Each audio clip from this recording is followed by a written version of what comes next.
Welcome to Blog Talk Radio. Please enter your host PIN when finished. Press the pound key.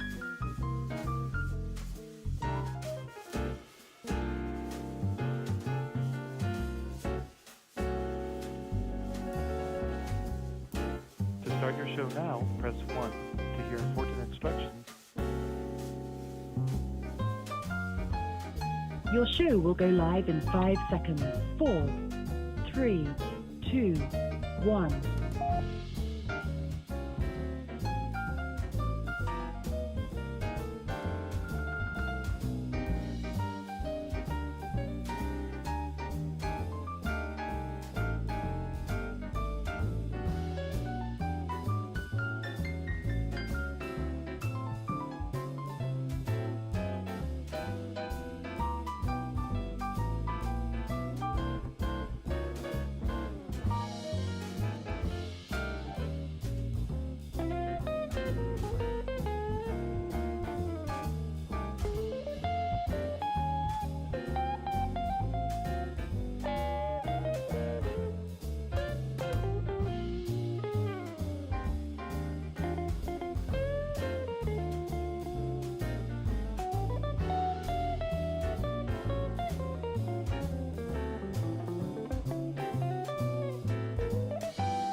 Yo, what's up? What is going on, people? Wow. All right, this is crazy. Okay, I don't know. I can't fix it. What's up, people? How y'all doing? I'm Tim Black. Welcome to it. All right, we okay? How's the numbers? How's the volume? What up? Welcome to the Tim Black Show. Let me put some numbers on the board. It's Tuesday. Call-in numbers on the board. Cash App numbers on the board. We're on the board. All aboard. Chugga. What up, people? My name is Tim Black. Welcome to Tuesdays. True Tuesdays here on the Tim Black Show. And ain't nothing changed. Phone numbers up there, 319-527-6212 is the number you dial into if you're trying to get your talk on. And we got some stuff. I do the news here, Johnson. That's what I do. I cover content, what's happened in the world the last 24 hours roughly. Maybe go a little bit deeper than that. But, basically give you the information you need to know to walk around and be informed about the world. So you're not walking around just totally like not being grounded in what's happening in the planet or on the planet, besides yourself and your family and stuff, So you got to know what's happening in the world. Be an informed citizen, so to speak. And I want to say what's up to my moderator. Many moderators in the house. Let me shout out my moderators real quick, Johnson. Make sure we get to go over here on the YouTubes. Yes. I got a wrench. I got Context Matters in the house. Doing it up. Context Matters. What's up, LB? What's up, Suzanne? Thank you so much for being here. I appreciate y'all. Hey, Wolfpack. What's up, Johnsons? All y'all in the house. I don't know if I should be on Facebook. I think I'm on Facebook. I think I'm on Twitch. I think I got Bradford, David Melford in the house. What's up, Nat A? Nat A's in the house. What's up, Nat? Brian Crosby's in the house. We are here. We're here, Johnsons. We're here. Okay, so let me sit back. Let me sit back a little. Sign of the Times, what's up? What's up, Sign of the Times? Give it up for my moderators, y'all. Sign of the Times has graced us. Craig, what's up, Craig? How you doing? Party like a rock star, girl. What's up? So yeah, it's gonna be a barn burner tonight, y'all. It's gonna be lit. It's gonna be lit, y'all. I ain't gonna lie to you. Sophia Martinez, what's up? How you doing, Sophia? My sister. And it's gonna be lit. That's what I gotta tell you. It's something else. Count on that. Wow. So much to cover. So much to get to. I'm trying to tell you, please share this out with people. Let people know we're here. Let me, do I want to touch you? I guess I could.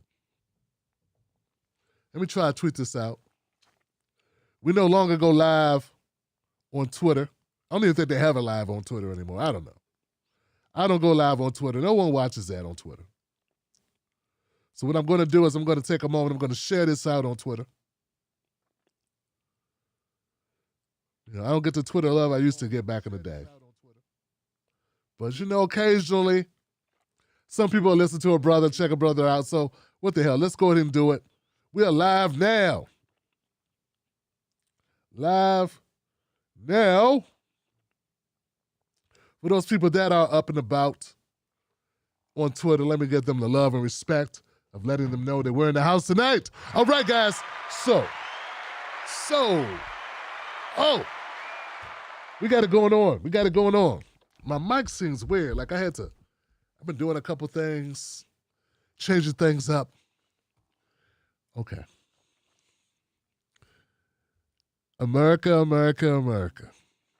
Lots going on in America right now. That's going on. We got Biden giving speeches, talking about gas prices. We have, of course, what's going on internationally with Ukraine and Russia. That's only getting more dramatic as time goes on. We got people writing books that we got to talk about a little bit. We got stuff going on. Where do I want to start? Stuff going on in Florida. I want to address this. But I got to start here. I have to start here, guys. This is where I got to start. Folks, this is the home of Both Parties Sucks. Right? This is the home of Both Parties Suck, Johnson. Both Parties Sucks, Johnson. Okay? That's a recognition that the problems that we have are not just one-sided. It's not just Republicans, which is what some people want to make it seem. And believe it or not, there are Republicans that believe all problems are because of Democrats. Had an impassioned brother today tell me with all his gusto, all the fiber in his being, how black people are so hurting and we're in all the trouble that we're in is all because of Democrats. Every problem we have is the Democratic Party. As if racism and bigotry and discrimination isn't like, throughout our systems. It's just the Democratic Party. So people believe all types of stuff. But once again, this is where Both Parties Suck, Johnson. I created that. Both Parties Sucks. I came up with that. But I think some people have taken this and misinterpreted my point of view here. When people talk about Both Parties Sucks, what I mean is we're not going to pledge to any party. I do not adhere to, nor do I support a philosophy of us adhering to any particular party, particularly when our parties are so contaminated, corrupted, and influenced by big money interest. We have to have our own interests. The people got to stand up for the people. But that does not mean that we don't get involved politically at all. I became informed over the last 24 hours that some people took it as to say, we don't give a shit about elections. And unless you get a candidate that's going to support everything you want, or in some people's cases, just one thing you want. If you don't support reparations, we don't give a shit about you. Or if you don't support the black agenda, we don't give a shit about you. Folks, I'm not the person to tell you what to do. But let me tell you this. When I'm talking about when I'm talking about presidential races, that's one thing. But locally, in your state houses, when I'm talking about voting, your midterms or voting, other than voting for president, I don't want people to think that I'm that hard line. Like, I don't want you to think that it's okay not to vote at all, just to go, hey, I don't care. I know there's some people that believe that. And if you believe that on your own, that's fine. But I don't want to add to that foolishness. Look, everything that we have in this country was fought for. Whether it be labor rights, civil rights, women's rights. We fought for those. People, how do we fight for them? We changed the will of the people. Some of us protested. Some of us got in the streets. Some of us formed organizations that applied pressure. Some of us ran for office. Some of us supported candidates in office. Some of us voted. But we did something. I'm being informed that there are people that aren't doing anything other than going comment sections on Twitter and on YouTube comment sections and think that's being engaged enough that they can say, hey, I'm not doing anything. I'm not voting, so I'm doing something. Not voting is not doing anything. Particularly when there's shit at stake for us. Like, yeah, I want reparations. I want a black agenda. But I'm not going to sit here and allow assholes to get in office locally because they don't fight for reparations the way I want them to fight for them. Like, if that's the case, Johnson, we would still not be able to ride a fucking bus where we want. It was okay to look at shit that way. We would still not have a 40-hour work week. We would still not have, voting rights. We have them, but in the states, they reverted back to the states where the states fuck them up, which is more of a reason for you to be involved in state elections. Not less of a reason. Hold on, man. Hold on. This idea that if we don't get reparations or if we don't get a black agenda, we don't give a shit about anything else. How can you look at your kids and say that shit? Or you think if we allow a bunch of DeSantis motherfuckers to take office, how does that help us? I know we're between a rock and a hard place.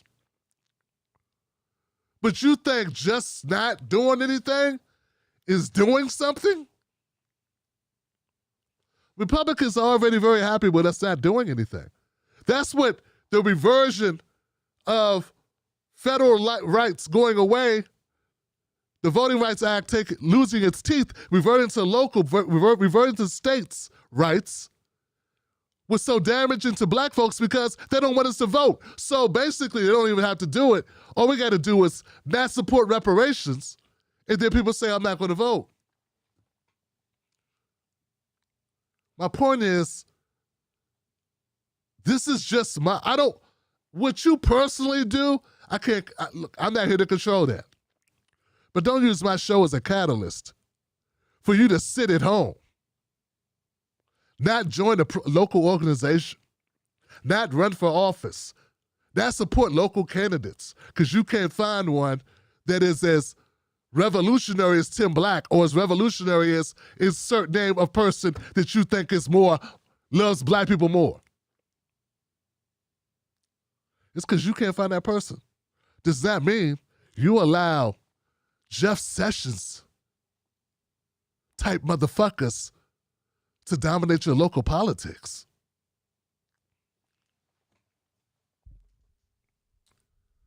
Hey, I can't carry that burden, Johnson. I can't be the reason why people are allowing horrible motherfuckers like Jim Clyburn to stay in office. So basically what you're saying, we're not going to get rid of Clyburn unless there's a Marcel running. Like we don't have another reason to get rid of Clyburn, or we don't got a reason to get rid of Nancy Pelosi unless we got a Shahid Buttar. Like there is nothing better than that.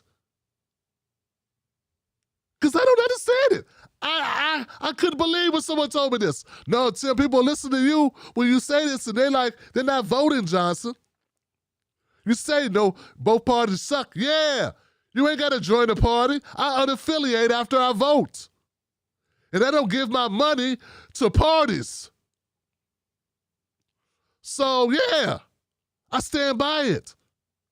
But I'm not going to let some asshole become my sheriff or my county commissioner or my mayor or my governor or my representative or my senator if I can help it. I'm not going to just say, well, I ain't got no Malcolm X on the ballot, so fuck it. I don't have anybody that's going to fight for a black agenda, so we're just going to let our shit revert back to the Reconstruction period. Because it's my way or the highway. We're going backwards. Do you realize that? So look, that's what's happening. America's going backwards, Johnson. You're going to fuck around and your kids are going to wake up in an America that ain't as good or ain't as just as the one you were given. You can't just say, if I don't get this, then nothing else matters. Who are these people saying this shit?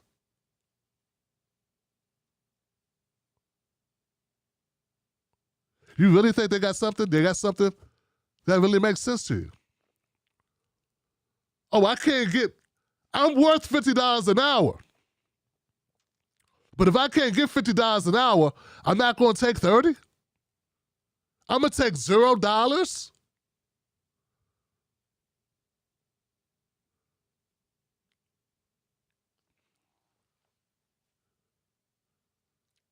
I mean, every time we get a chance to vote motherfuckers out, we get an opportunity to take a shot on someone, and if they don't work out, we take a shot on someone else. Or we start funding our own candidates, or we join. Or there are a lot of organizations that do a lot of work in the state you live in. I'm positive of it because everyone's not on Twitter.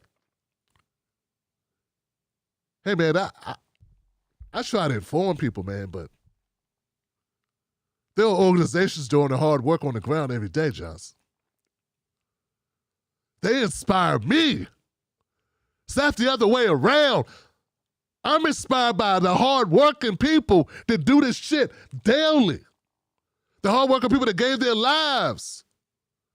I'm not the person that's supposed to inspire them. They're my inspiration.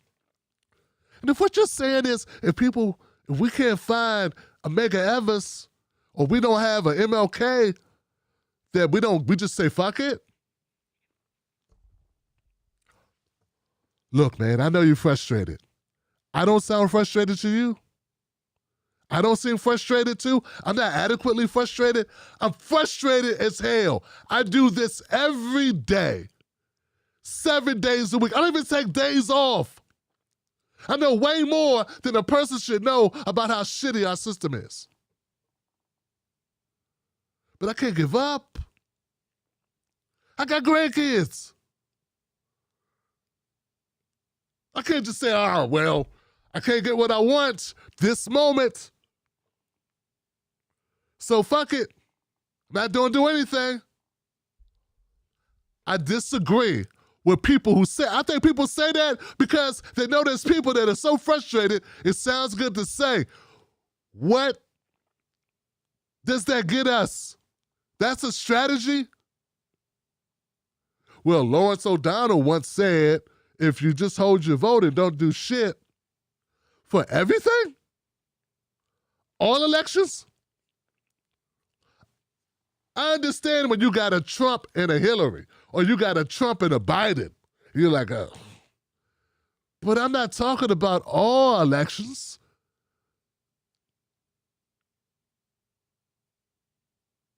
Right? I understand when it comes to presidential election, choosing a president being like, I get that. But everything? Nothing?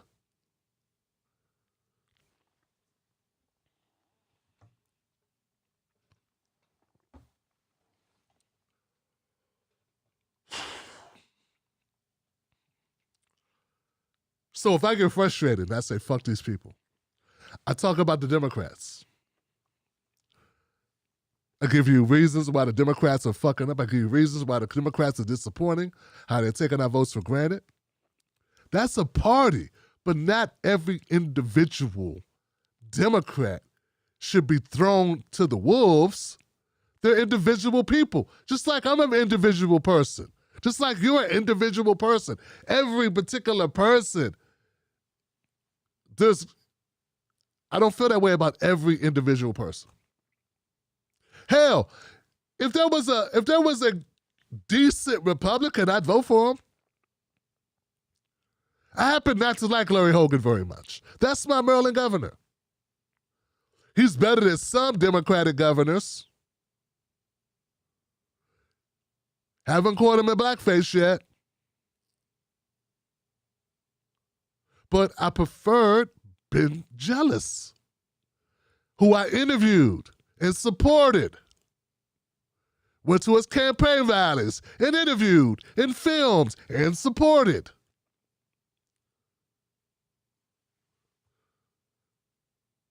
Is Ben Jealous as progressive or as black agenda focused as I am? Probably not. Even though he was, president of the NAACP, the youngest president of the NAACP at one time. I don't know where his politics is on that point. But he would have been a damn sure a better governor than Larry Hogan. Marijuana would be legal, not just decriminalized. Put it that way. Which would change a lot of lives in Maryland. But you're saying I should not support Benjamin Jealous because Benjamin Jealous doesn't have the same black agenda that I want him to have. So I end up with a Larry Hogan who wants to fund the police, not defund the police. I end up with Larry Hogan who wants to find more ways to protect cops when Ben Jealous wanted to end qualified immunity. And since he doesn't support a black agenda to the extent I want him to support it, I'm stuck with Larry Hogan. Do you realize how life would be changed for us in Maryland if we did not have Larry Hogan? That if we would have had Ben Jealous? I know one thing, 40% of our budget would not go to the police. I know that shit. He may not be the architect of the contract with Black America that was written by Derek Hamilton, the forward may not be as revolutionary as Ice Cube's plan was. It may not be in conjunction with Dr. Sandy Darity, but I know this, if I went to Ben Jealous and I said, you didn't talk to Dr. Sandy Darity, and we leaned on him, he would have a conversation. He would have a conversation with Dr. Sandy Darity. Fucking Larry Hogan will have no such thing. There ain't enough leaning on that Republican to make him do that. Get what I'm saying? You get what I'm saying? I'm not even speaking hypothetically. I'm speaking in a realistic sense of reality. This is tangible. This played out in my own state in the last 4 years. What I'm saying is I understand frustration, man. I'm as frustrated as anybody else. My blood pressure's rising with each syllable. But that doesn't mean we give them a pass, Johnson. They want us to say, fuck it. You think they don't want us to say, oh, you think someone told you? Who are these people telling you this? Someone told you they want you to vote. Who are these people? Who are these people that's coming up with these novel ideas that the way to stick it to them is to say fuck voting, fuck politics? Okay, so let me get this right. There are people who don't support marching. Check. Marching's a waste of time. Fuck marching. Then there's the people that don't support voting for anyone who doesn't support reparations or a black agenda. So, check, they don't vote. No protest, no marching. They don't support boycotts, a waste of time, right? That's what they say? Waste of time. We don't make enough money in the black community to support a boycott. Who are we going to boycott? With that little bit of money going to change anything about a boycott? So we're not boycotting, we're not marching, we're not protesting, we're not voting. How are things supposed to change exactly? Somebody's supposed to become touched by an angel and come down and make shit happen by magic? Osmosis? Oh, that's how we got the Civil Rights Act. Osmosis. Nah, man, I don't ascribe to that shit. I don't know who that is. But if you're going to talk tough like that, you better have something to say about how that benefits us. All I know is this. I wish to God I didn't have Larry Hogan in Maryland.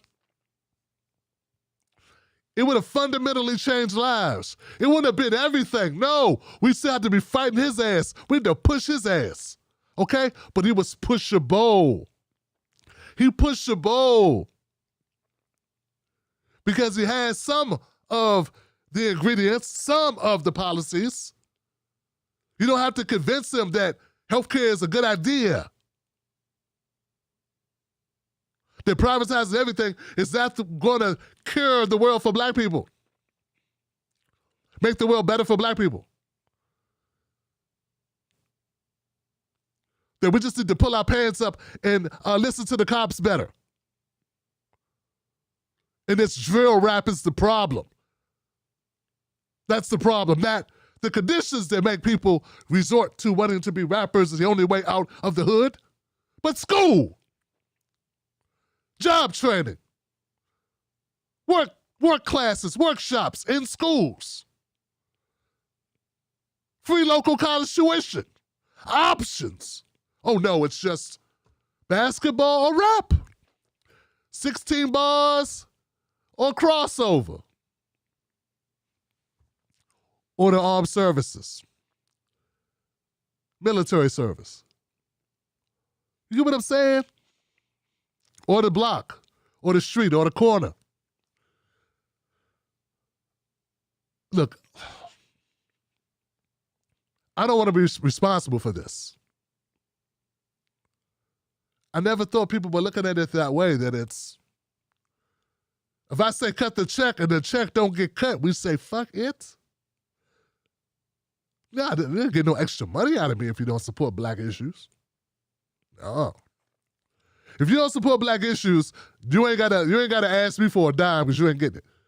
But I'm not gonna, if I'm gonna pay attention, I'm gonna see if David Duke's fucking running, we stop David Duke, Johnson. If David Duke wants to become your local state official, your representative in your district, you might wanna not let him do that if you can.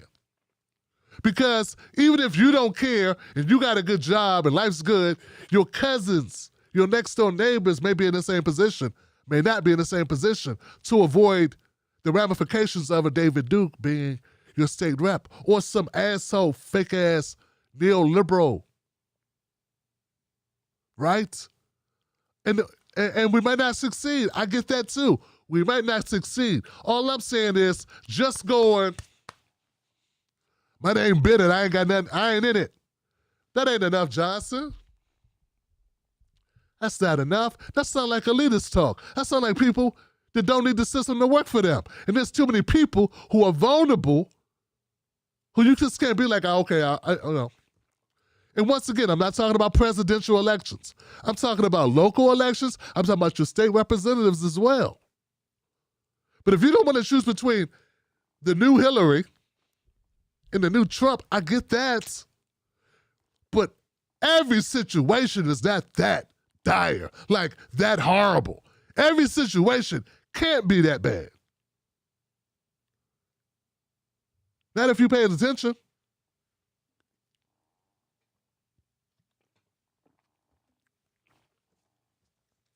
I believe sometimes you got to vote against. Sometimes you have to vote against people, depending on how horrible they are, right? Sometimes you got to vote against people if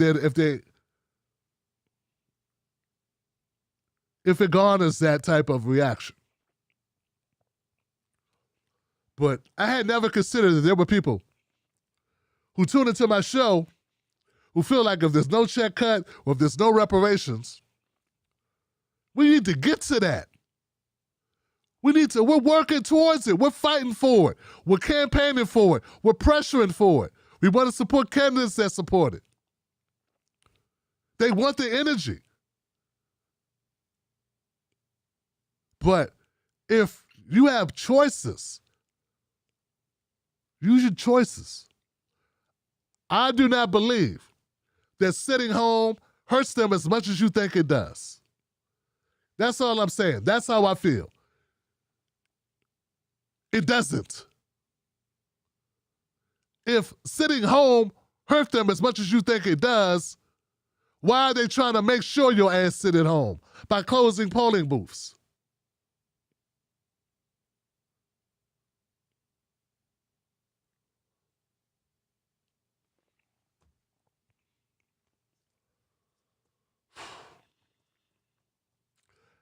All right, I'm gonna move on, man.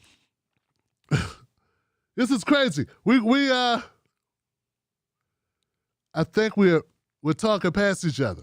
For those people who don't get where I'm coming from on this. Hope this makes sense because maybe I've been miscommunicating my stances and I haven't talked about it in long form. I haven't really addressed it to this degree, so I want to be upfront. I support the political process. A person that you should not cover politics if you don't support a political process. People that don't give a shit about football don't comment on football. Why you comment on football? You don't watch football. You don't play football. You don't give a shit about football. But you comment on football? For what reason would a person have to comment on football? To weigh in on football. If they don't play, don't watch, and got no skin in the game. Oh, I know. Fucking views and money. What other reason would you have, Johnson? What other reason would you have for commenting on football if you don't watch football? If you're not a spectator of football, you're not a football enthusiast. I was never really into the Game of Thrones. I watched it because Mrs. Black liked it. There were some seasons or some episodes I thought were cool as shit. But I could not devote the requisite amount of time. I'm limited in the amount of time that I could give. And there was a lot of time given to Game of Thrones. People gave lots of hours to Game of Thrones. When I find a good show, I get mad. Because I know that's when I got to devote time to it. Time I don't have. I'm already sleeping maybe 5 hours a night. I can't shortcut what I do for my business. I'm a one-man business. When I did have help, I had to pay them. They didn't help for free. They love me, but they needed money. Yay, Tim Black. So there's none of that shit. My point is,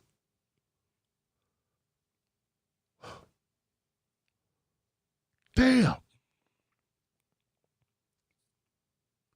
If you don't care about politics, well, I didn't talk about Game of Thrones because I didn't watch Game of Thrones. I didn't just jump in and start talking about Game of Thrones to make money and get views, but I really shit on Game of Thrones. Fuck Game of Thrones. Why would you watch Game of Thrones and then jump in to get a payday off Game of Thrones when Game of Thrones drives came on, or when Game of Thrones was on, or people were trending in it, and Khaleesi got murdered, or the end, or whatever? Why are people commenting? I mean, I want you to ask yourself. We have people that don't participate in the political process. Why are they talking about politics? To keep you from talking about politics? I'm just wondering. People that don't cook got cooking shows. People that say cooking's no good, they order out. But they got a cooking show? I'm trying to understand where it makes sense. I'm trying to understand what's the point. Someone make me understand. Call up and make that make sense tonight. I want to know why that makes them relevant.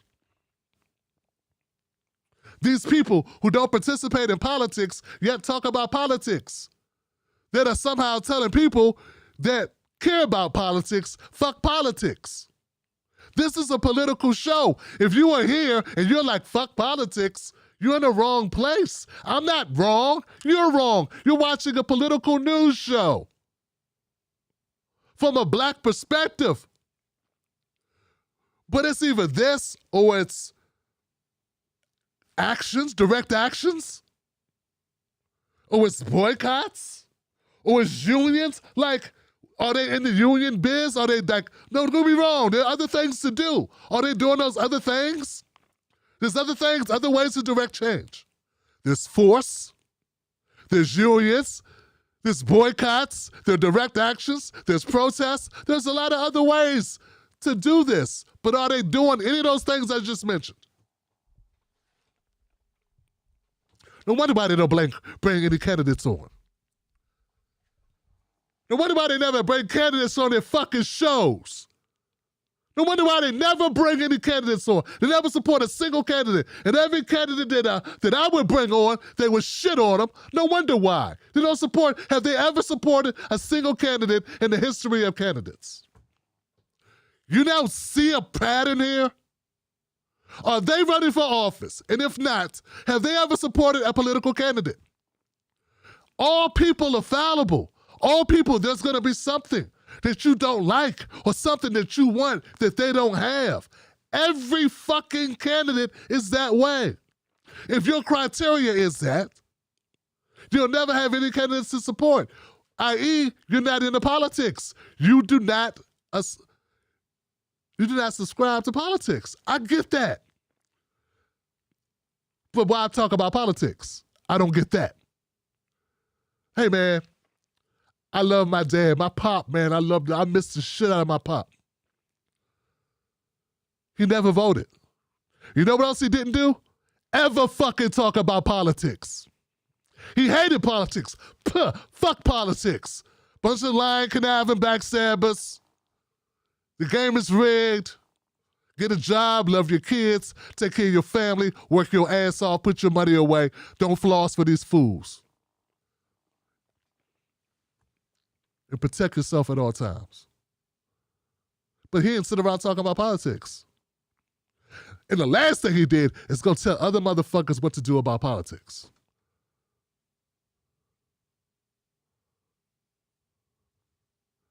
For real, dog? I think some people think they're smarter than they are. I'm trying to figure this out.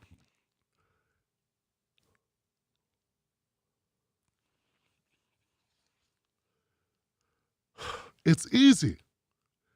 You know what? I think there's some money in the game for some of this shit to persist. You don't think there's people out there that don't want us to vote and don't want us to do shit? They like us being upset? What was COINTELPRO about? What was all those people that entered movements and fractured them, went in and shitted on them and turned people against one another to try to stall movements? Everything's not just about putting people on the dole to make them sell out when they become politicians. Some of it is to stop you from even being involved in the process at all. You don't think there's money in that? You don't think there's people out there funding people to do shit, underhanded shit, to destroy movements, to scuttle dissension? You don't think that? Why? There's money for everything else, Johnson. There's special interest for every fucking thing else. Anything that you can name, there's a special interest. There's somebody that benefits from it. Never cross your mind that all these people that are shitting on the political process in any way, shape, or form Could have their hand out, could have somebody putting some money in their pocket. You ever considered it? Maybe possible. I mean, you consider everything else. Everything else with everyone else, we consider it. A guy wears a dress. He's on a tank. Illuminati. They took him in the back. They beat him with switches and sticks. They made him to put on the dress.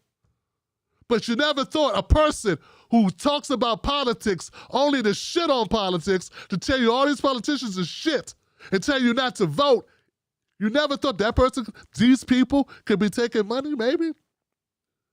I mean, I'm not saying I have proof of that, but I don't have proof it don't happen because it don't make sense. Once again, if you don't cook and you're against cooking, why would you have a cooking show?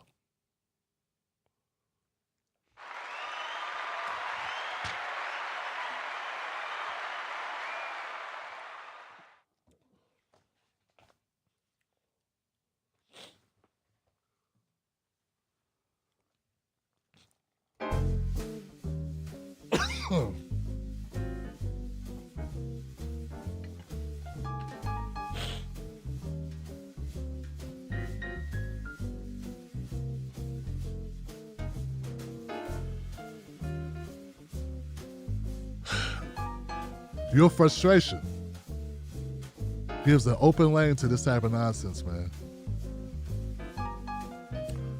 I'm telling you, being jealous, you don't go far enough. But dog, if I had been jealous as a governor,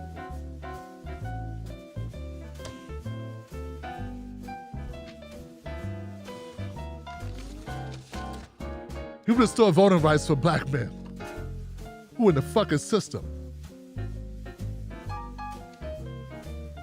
And you wouldn't support a Ben Jealous as your governor. You let a fucking Republican like Larry Hogan come in because Ben Jealous don't ride hard enough for black issues. So we get stuck with this guy. This fucking fund the police asshole.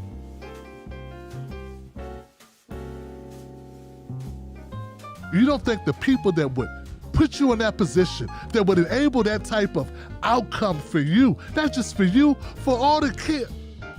You don't think those motherfuckers are sellouts? Oh, but no, I'm the sellout, huh? I'm a sellout. People that talk like me, that say, we gotta get something. We can't let Larry Hogan's just run the shit.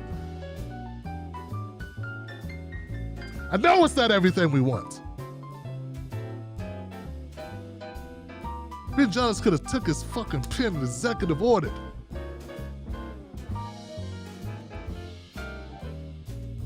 I'm gonna move on, man, because this has me infuriated, Johnson. Infuriated. Who are these people? Who are these people? Oh, they care, they really care, huh? Everything's a joke, everything's a laugh, everything's a roast. Everything's a joke, everything's a laugh, everything's a roast. It ain't. All right, let's move on. I'm sorry.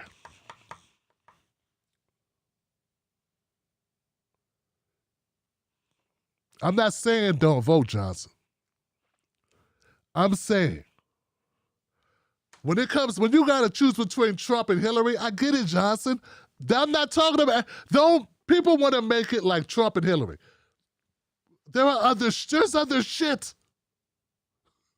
What about your senator? What about your representatives? What about your state senators?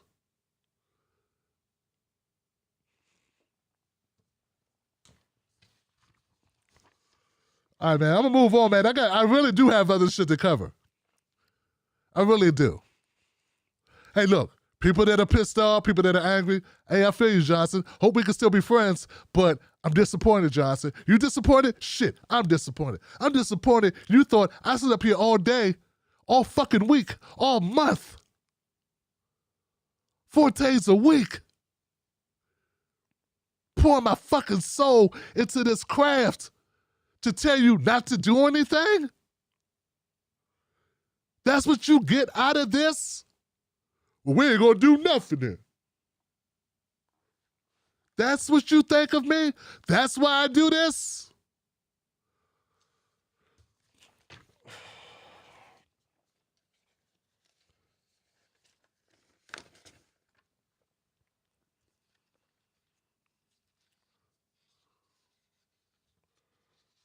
Okay. I'm going to gather myself. Hang with me, guys. We're going to come back. We're going to start the show. I don't know what that was. That was the monologue. We're going to do the show, Johnson. Be right back. But come back. We got stories to cover. Then we're going to go to phone lines. And it's going to be your time. Bet on it.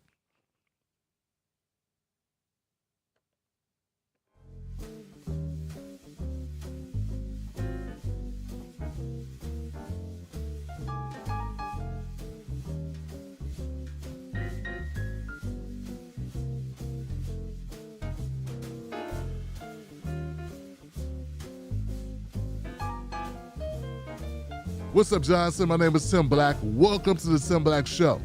If you like this content, become a member of the Tim Black Wolfpack. Go to jointimblack.com. It's that simple. Starting at only $5 a month, you get a link to everything I put out, which is a lot. That's the Tim Black Show, and Pause with Tim Black is 4 days a week, over 20 videos a month. Also, you get a copy of our newsletter. Don't miss out on it. It's only $5 a month. Get in on it today. JoinTimBlack.com. I see you there.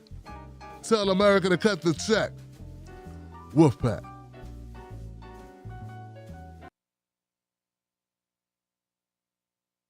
All right, Johnsons. A couple things happened today that I thought were very much worth talking about, and I wanted to address them. So let's get started on that. There's something now. Damn, this is going to be hard. Okay, we get into it. Okay, so in Florida.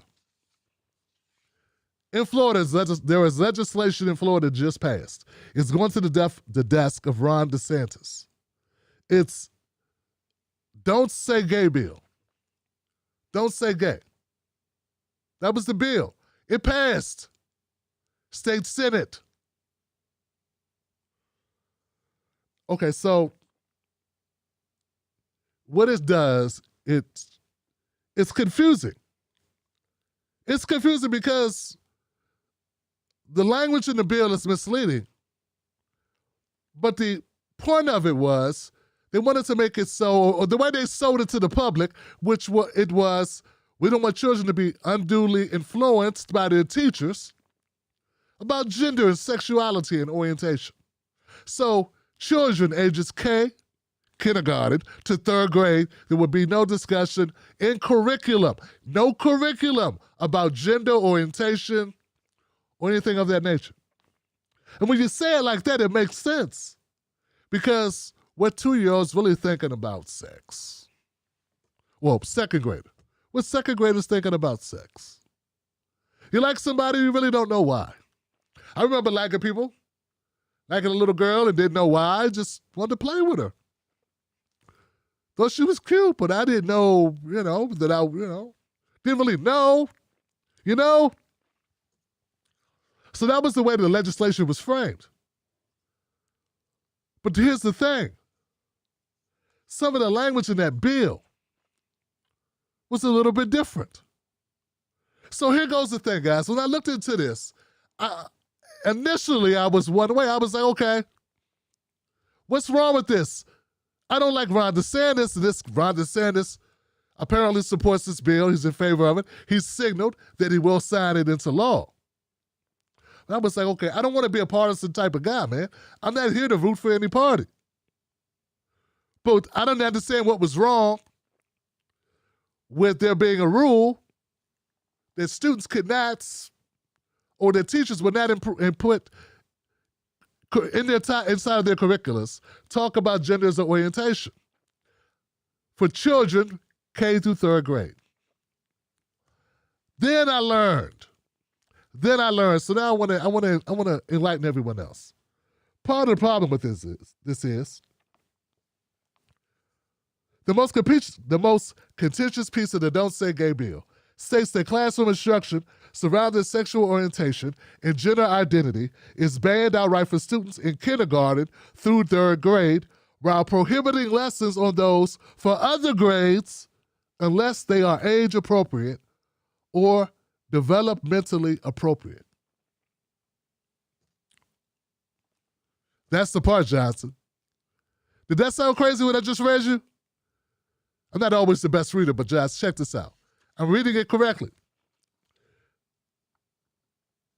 The most contentious piece of the Don't Say Gay bill states that the classroom instruction surrounding sexual orientation and gender identity is banned outright for students in kindergarten through third grade, while prohibiting lessons on those for other grades. While prohibiting lessons for those on other grades. What are other grades? Grades other than K through 3.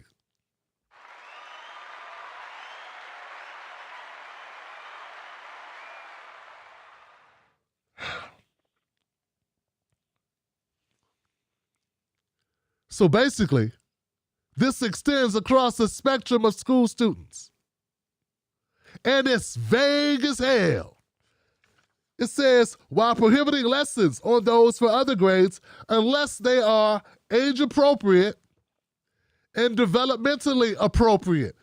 What the hell is age appropriate and what the hell is developmentally appropriate? And how would a teacher know what's developmentally appropriate and what's age appropriate? What the hell does that mean? It's very confusing, Johnson. And this is what happens when you over-censor. People suffer for that.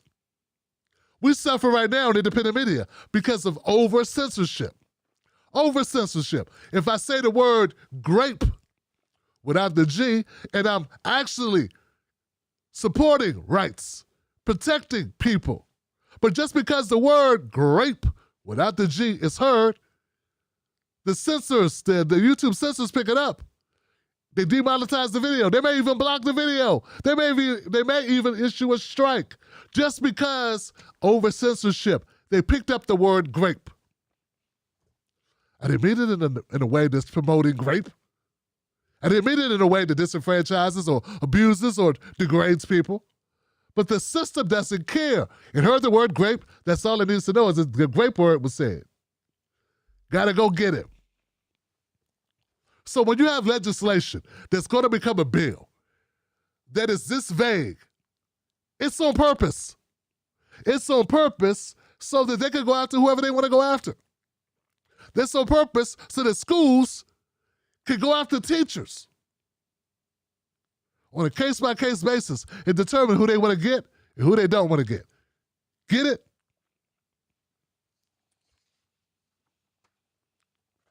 This is just a small serving of the entire conservative, anti-black, anti-gay pie. A little slice of it. Because right behind this is another bill that they're going to push. I think it's tomorrow. It's going to a vote. You're going to love this one.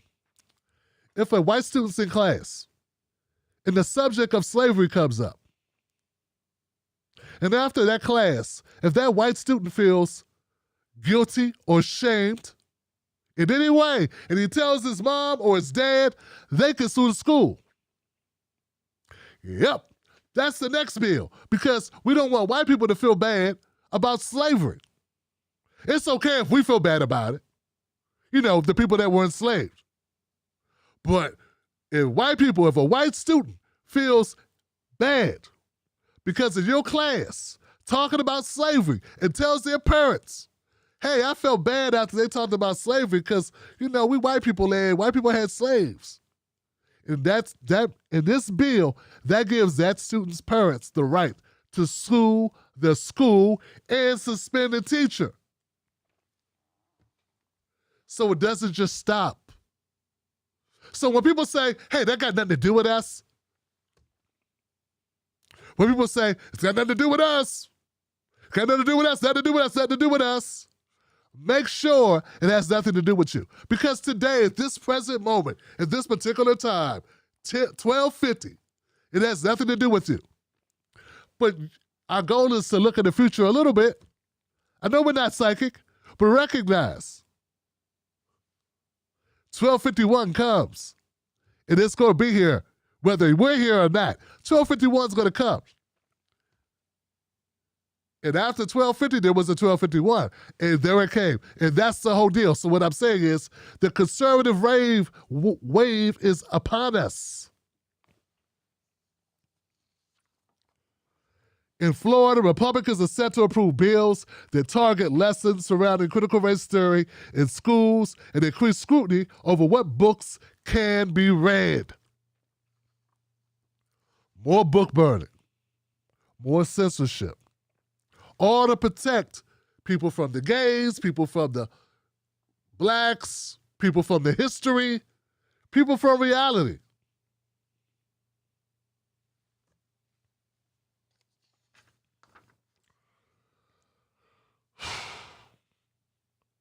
The language of the bill leaves room to scrutinize curricula beyond K through third with vague, age-appropriate language. Folks, what I'm trying to tell you is this is not an accident. This is on purpose, totally on purpose. And this is the other thing. This is because of Trump. Ron DeSantis didn't do nothing but sit back, watch Donald Trump, and took notes. Yeah, he sat back and took notes. He said, oh, that's working. Oh, look at Trumpy making that work. I could do that shit. Yeah, use the gays, use the blacks, use the immigrants, use the Mexicans. Yeah, use the undocumented. Yeah. And what's he doing? He's doing exactly that. My hands are clear. My hands are clean. I didn't support Trump. And I didn't sit around covering for him or making excuses for him. I criticized Democrats, but I never bigged up Trump like Trump wasn't who Trump was. Like Trump was not using the mechanisms that were clearly at his disposal to pull votes from bigots and racists. Using fear, using racism, using anger, using frustration to get elected. Same thing Ron DeSantis is doing. Same thing MGT is doing, whatever her name is. Same thing that other Lauren, whatever her name is. That's what they do. Thank Trump. And thank your friends that made a lot of money off of him, who made it easier for him. You're welcome. Next. Speaking of people that enabled Donald Trump, since when did William Barr become a nice guy?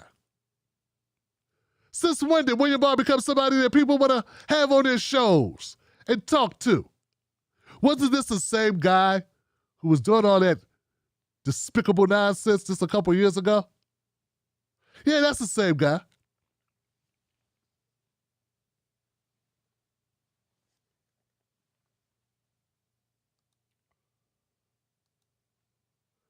He's got a book called One Damn Thing After Another. So he's been making the rounds on different talk shows, different broadcasts, different networks, because he's throwing Trump fully under the bus. That's right. Donald Trump's former Attorney General, William Barr, his sidekick, his partner in slime and grime, has now written a book where he's exposing Donald Trump. He's calling Trump out. He's making it all about telling on Trump. He takes shots at Trump while still admitting, even though I hate Trump, I think Trump's horrible, Trump did this, Trump did that, but hey, I'd still vote for him. Yeah, guys. The same guy that people were calling the hatchet man. Yeah, because as this time as Attorney General, he adulterated the legal profession and the prosecutor's office. He corrupted the Department of Justice, doing everything he could to defend Donald Trump. He never acted independently of Donald Trump. He carried out Donald Trump's dirty work, backed him up. But now suddenly, William Barr has been rejuvenated. Yeah, rejuvenated, Johnson. And look, guys, here's the thing. It reminds me of James Comey. It did the same thing with James Comey. All of a sudden, people forgot how horrible the FBI is. All of a sudden, black people, they couldn't stand the FBI. You know what they did to Malcolm and Martin? You know what they did to Fred Hampton?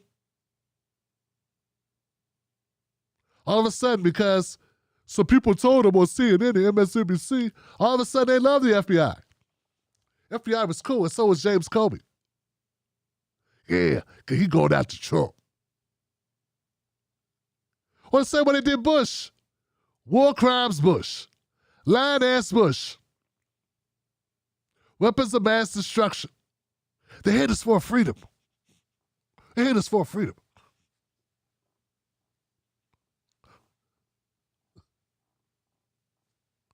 That guy. They rehabilitated his record, took him through the paces, walked him around. He gave Michelle Obama a stick of gum doing his dad's funeral or something, and all of a sudden, he was the talk of the town. People were worried about what ugly-ass pictures he was painting. All of a sudden, he was rejuvenated. Everybody loved him. Same shit's going on with William Barr. It just goes to show how hypocritical and horrible. No ethics, no backbone, no standards. They don't really hate anybody. They all love each other. They're all friends. And anything any of them does can be undone the next cycle with a wink and a twist and a couple dollars, slide you a couple bucks, show up at a couple of events, favor for a favor.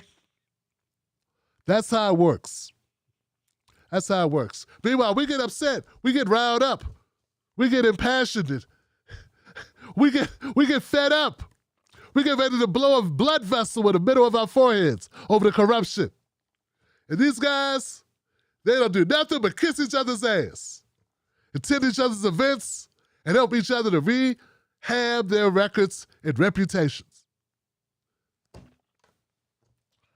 Hey guys, I'm not saying this new book by William Barr isn't going to be good. I mean, I love the title. One damn thing after another. That's a great title, and it's funny as hell.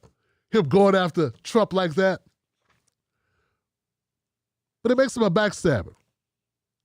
And if Trump is all those mean things, all the horrible shit that William Barr says, why didn't he quit? You know, like 2 years earlier.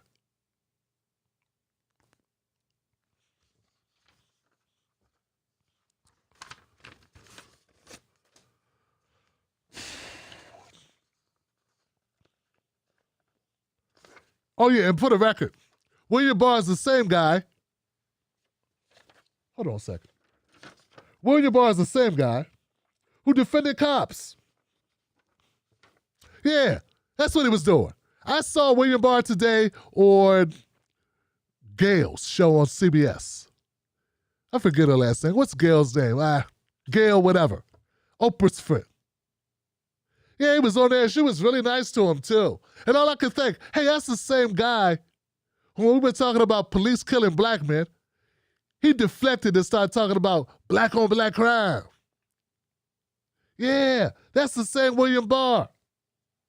They said Black Lives doesn't care, doesn't matter, this only props, because they care about a small amount of blacks killed by police. Yeah, that small amount of cops turned out to be, or that small amount of black people killed by cops that year turned out to be 250 black people. Never mind, being killed by cops is the sixth leading killer of black men, of young black men. But William Barr didn't give a shit, and he was our Attorney General, Johnson. And today, I had to listen to Gail give him a foot massage on CBS about his new book. So they're selectively pissed off when it's time to be selectively pissed off. They read the little teleprompter, and the hand that's up their back moves their mouth. They pretend to be outraged when they're not. All for ratings, all for views, all to manipulate the masses. He defended cops screaming black lives on black crime. Can you imagine a white attorney general defending white guys being killed by bringing up white suicide rates? It would never happen because there ain't a white attorney general on the planet that would have the guts to shit on white people and bring up suicide when we're talking about white people being killed by cops. Or if we talked about white people getting killed by cops, them to bring up white guys getting killed by each other, which is like a thing, because all people kill all people. But none of them would have the cojones to do that. Well, that was William Barr. That was William Barr, comparing apples to oranges. And today, he was on like 3 different shows promoting his book. And he didn't go to Fox. He went to the people that love the blacks. And the blacks who forgot how shitty William Barr was, it is. William Barr ain't nothing but a fatter version of Beauregard Jeff Sessions. And they kissed his ass today because he had a book to put out. Because it's time to play ball.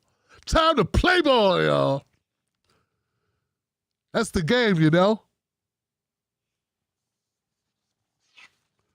Fuck the game. Okay. We're almost done, Johnson. Don't say gay. William Barr book. And you know what? That don't say gay thing? That's a slogan that Democrats came up with. Democrats need better slogans.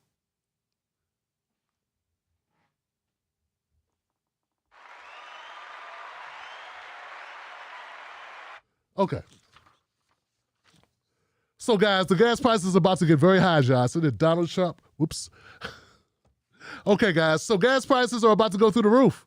How do I know? Because I can hear. And I can also see when I go to the pump.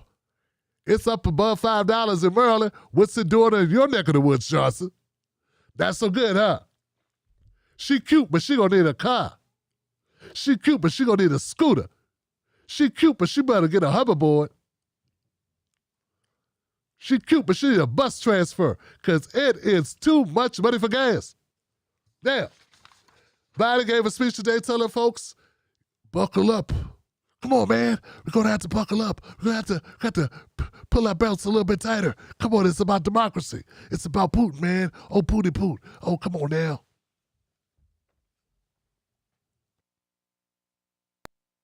A couple phone calls. Today, I'm announcing the United States is targeting the main artery of Russia's economy. We're banning all imports of Russian oil and gas and energy.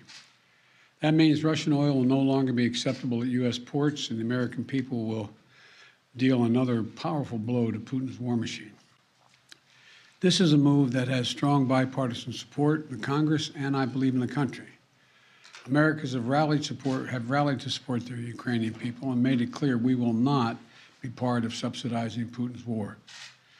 We made this decision in close consultation with our allies and our partners around the world, particularly in Europe, because a united response to Putin's aggression has been my overriding focus, to keep all NATO and all of the EU and our allies totally united. We're moving forward with this ban, understanding that many of our European allies and partners may not be in a position to join us. The United States produces far more oil domestically than all the European countries combined. In fact, we're a net exporter of energy. So we can take this step when others cannot. It's already hurting American families at the gas pump. Since Putin began his military buildup on Ukrainian borders, just since then, the price of the gas at the pump in America went up 75 cents. And with this action, it's going to go up further. I'm going to do everything I can to minimize Putin's price hike here at home. In coordination with our partners, we've already announced that we're releasing 60 million barrels of oil from our joint oil reserves. Half of that, 30 million, is coming from the United States. And we're taking steps to ensure the reliable supply energy. Say this to the oil and gas companies and to the finance firms that back them. We understand Putin's war against the people of Ukraine is causing prices to rise. We get that. That's self-evident.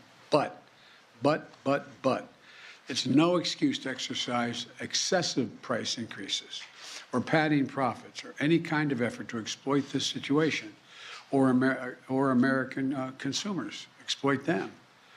Russia's aggression is costing us all.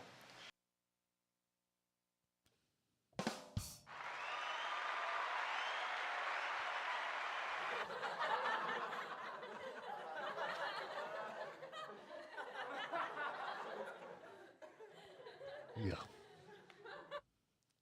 This guy is talking about us getting gouged at the price pump, at the gas pump. This guy's talking about us getting gouged at the gas pump, and he's like talking like this is not a big deal. He's talking like, you know, it's nothing for us to have to pay all this money to fill up our cars. You know, people need their cars to go to work, Joe. Everybody can't take the train like Joe took the train in from Delaware. Some people got to drive, Trump. Damn, Trump. Some people got to drive, Trump. He's talking like he's just reading it. He's not, it's nothing. It's nothing. This ain't the Joe Biden that was at the State of the Union talking about how he's going to stick it to Putin for Ukraine. When he was talking about the power of Ukraine, the courageous Ukrainians, it sounded like he had a lot of fire in his belly. Not so much fire when he's talking about what he's going to do to retailers if they price gouges. Now he sounded meek as hell when he was talking about price gouging. One more time, Johnson, just to let it seep in.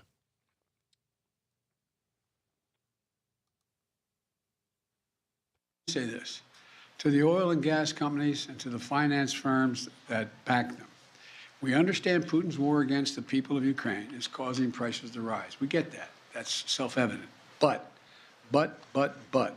it's no excuse to exercise excessive price increases or padding profits or any kind of effort to exploit this situation or American consumers. Yeah, I don't get a sense of like seriousness. You know, I don't feel reassured, man. You know, got no tingles going down my spine. You know what I'm saying? I'm not choked up. I don't feel like this guy's going to fight for me. I'll tell you, man, when we had a real black president, fuck it, I'll take a real white president. These guys ain't white. These guys are rich. Now, a poor white motherfucker. You know, they get mad like the type of mad I'm used to. I wish one of you goddamn suckers would raise the prices up on the goddamn gallon of gas just to pad your damn pockets. I'll stick my foot so far up your ass, you'll be spitting and shitting shoe shine pinola for the next 2 weeks. Or you'll be shitting shoe leather. Yeah, give me that guy. I'll take that guy, Johnson. I'll take him. Give me him. It's not just racist class, too, because Biden sounds like he's talking about somebody who left the fucking milk on the counter. Somebody didn't use a coaster for their Coca-Cola drink. He doesn't sound like a guy really pissed off, like there's people gouging Americans, artificially inflating prices in order to stick it to us. He doesn't sound like a guy pissed off about that. Oh, no. Oh, man. Oh, no, man. You track mud on the floor, man. Oh, man. Damn, Johnson.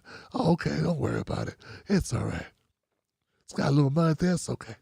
A little bit of mud. It's no big deal. Big deal. It's a little muddy. Sometimes muddy waters. Just play music. I like music. Music's good. Listen to it on the radio. Crank up the radio. Get it going. I like the tunes. You know, got my hairy legs.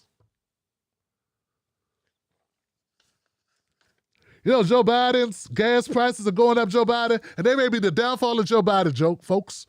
That may be the end of Joe Biden. I'm trying to tell you, stuff like this is what gets you kicked out of office. These are how your numbers go, Johnson. I'm not a Trump guy, but I would like to point out something that Trump pointed out at CPAC. I stumbled upon it on Instagram. Trump is the only president in recent history that Putin did not stage an invasion while he was in office. I had no idea. Russia invaded Georgia under Bush. Russia invaded Crimea under Obama. And Russia invaded Ukraine under Biden.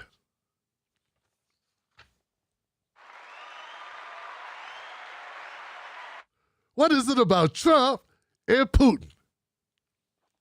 And whatever it is, Joe Biden should have took some of it because, goddamn it, what's going on, man? The price of gas goes up, your numbers are going down. And believe it, Biden's numbers are going down, Johnson. He was just at just south of 40%. Now he's up a little bit. He got a little bit of bump from his State of the Union address. I don't know why. What did he say at the State of the Union besides defund? Oh, fund the police. I guess that made his numbers go up because that's really who the Democratic Party is.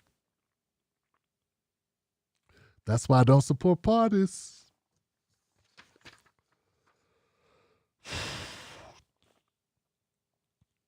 So he got a little bit of bump to 42% recently. Actually, 46% approve of Joe Biden's rating. He moved up. He moved up a couple of bumps after the State of the Union address. And people liked his initial handling of Ukraine and Russia. Will that continue? Will it continue with the gas prices going up?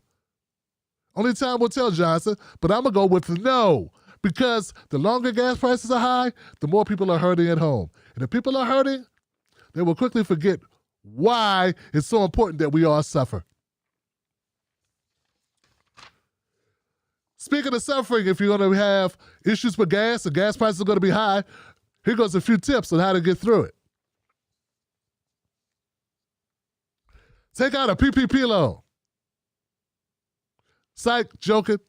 Those are gone.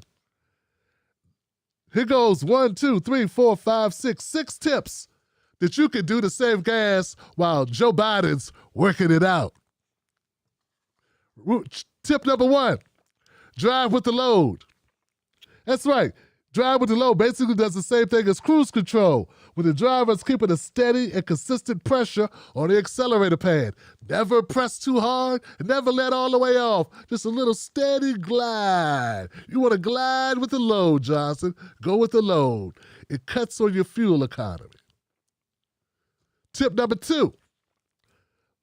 Love the long glide, Johnson. Once again, if you're exiting a highway, you're taking an off-ramp, start to slow down without using the brakes. Just glide it for as long as possible so you transfer as much of the kinetic energy as possible without tapping the accelerator or the brake.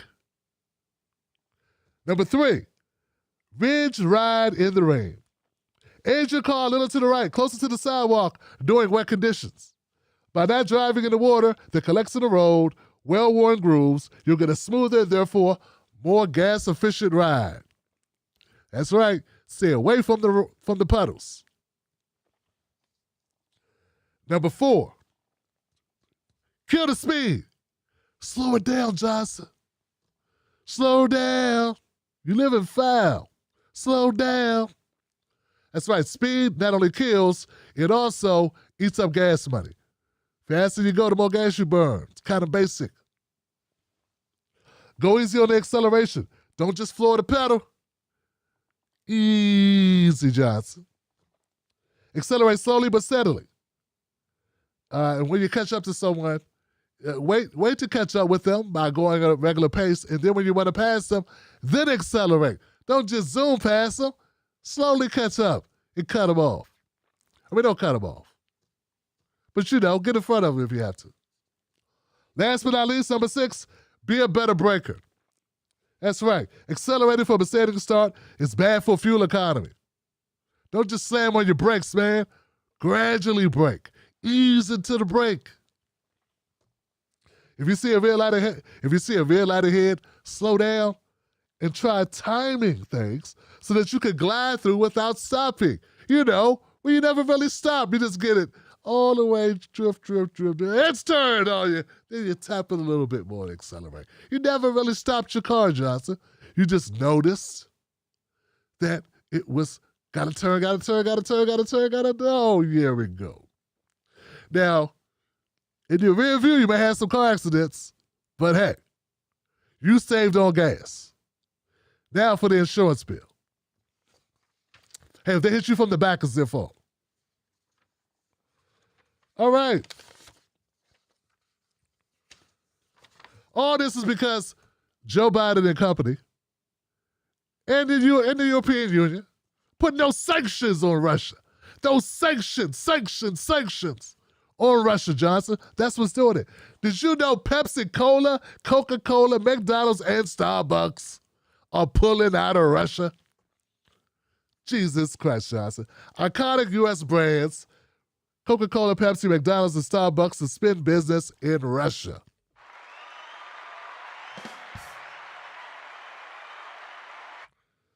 Woo! It's a symbolic move by 4 iconic U.S. brands to show the disapproval of the Ukrainian invasion. Pepsi sold its products in Russia for more than 6 decades, even when the company had to trade its soda concentrate for Stolichna's vodka in warships. McDonald's opens its first location beyond the Iron Curtain in Moscow, just months before the Soviet Union collapsed. They've been there a long time, Johnson. We're talking Gorbachev. Boris Yeltsin. One of those guys. The guy with the bird shit on this. In recent days, Pepsi, Coke, McDonald's, and Starbucks have drawn criticism for continuing to operate in Russia, while other U.S. companies had already pulled the plug.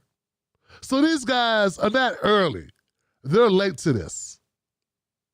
They're doing this under pressure.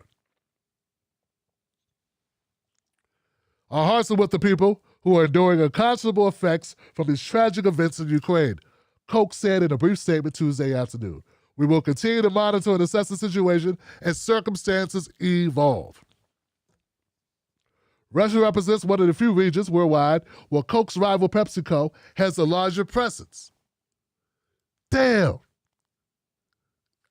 I like Pepsi more too.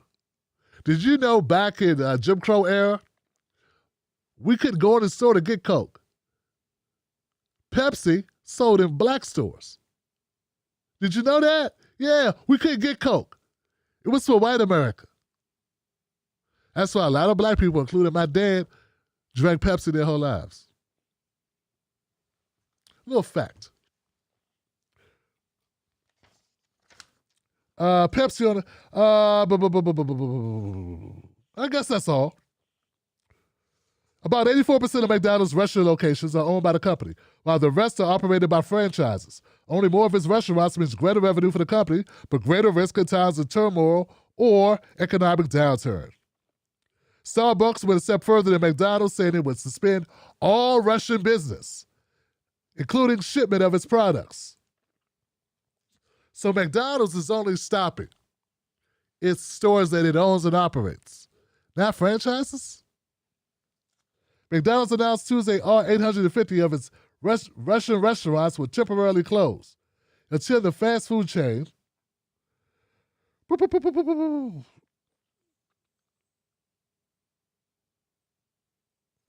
Okay. Well, no, it's pretty good. 84% of those 850 are operated by McDonald's. But I think it means that McDonald's will still ship supplies to the franchises, but Starbucks will not. So Starbucks went a step further because not only are they not going to open up their stores, if you got a Starbucks franchise in Russia, they're not going to send you any coffee beans, Johnson. Damn.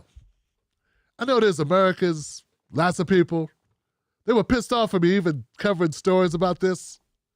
Tim's a Putin supporter.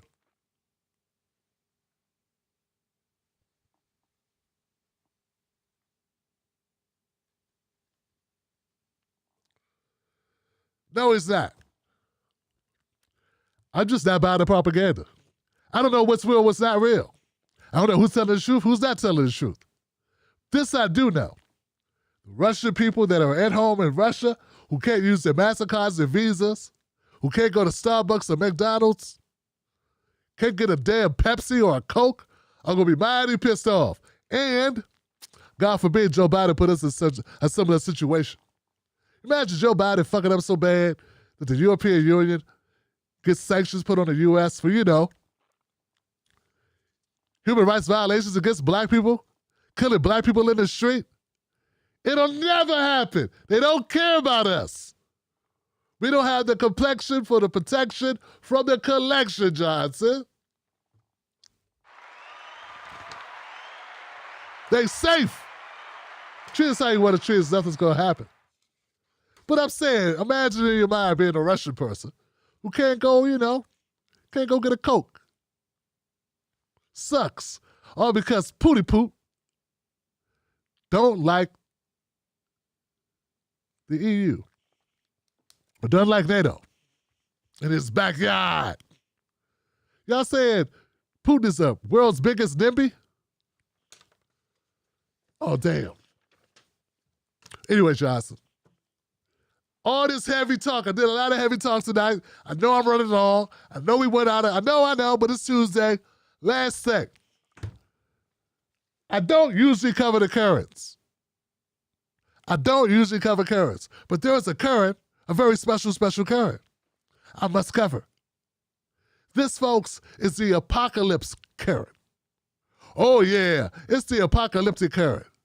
It's Karen Armageddon. That's what I'm going to call her. Armageddon Karen. Armageddon. Armageddon.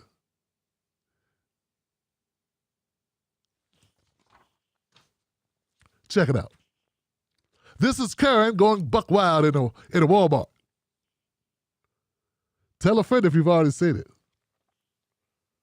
Say this. Screw you.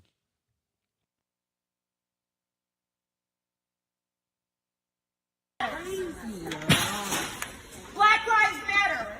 Pumpkin. Have fun paying all this. Black Lives Matter. My Pumpkin. time. Have a great time, ma'am. Black Lives Matter. My Pumpkin. matters. You make no sense. What is More wrong with you? people don't matter, but her Pumpkin. matters. Black lives don't matter. Her fucking Jesus Christ, Johnson. I don't know if people can understand what she was saying there, but she wasn't saying pumpkin.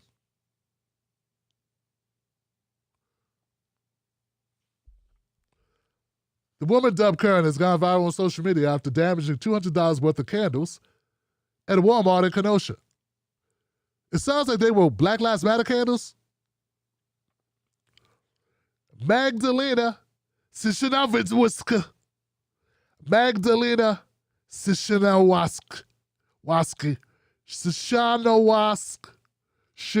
Shishano. Magdalena was caught on video throwing candles. The 42-year-old woman yelled, "Black Lives Matters. My pumpkins matter," repeatedly as she threw about 13 candles down the store aisles. It's unclear where the video originated. The recording was posted on TikTok 4 days ago and has since gained over 5 million views. According to Fox 6, the video's virality is what eventually helped lead to her arrest.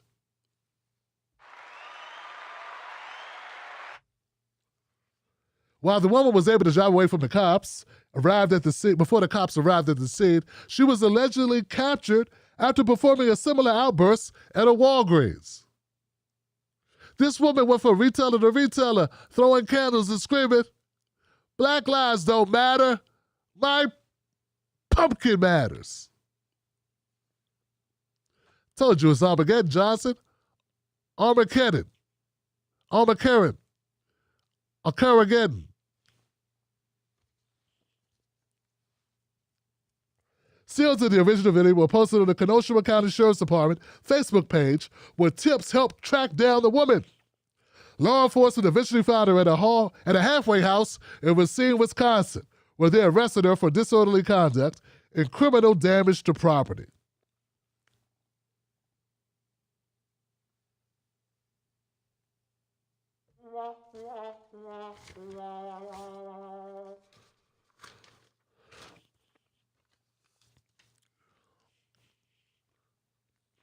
Dumb currents don't matter.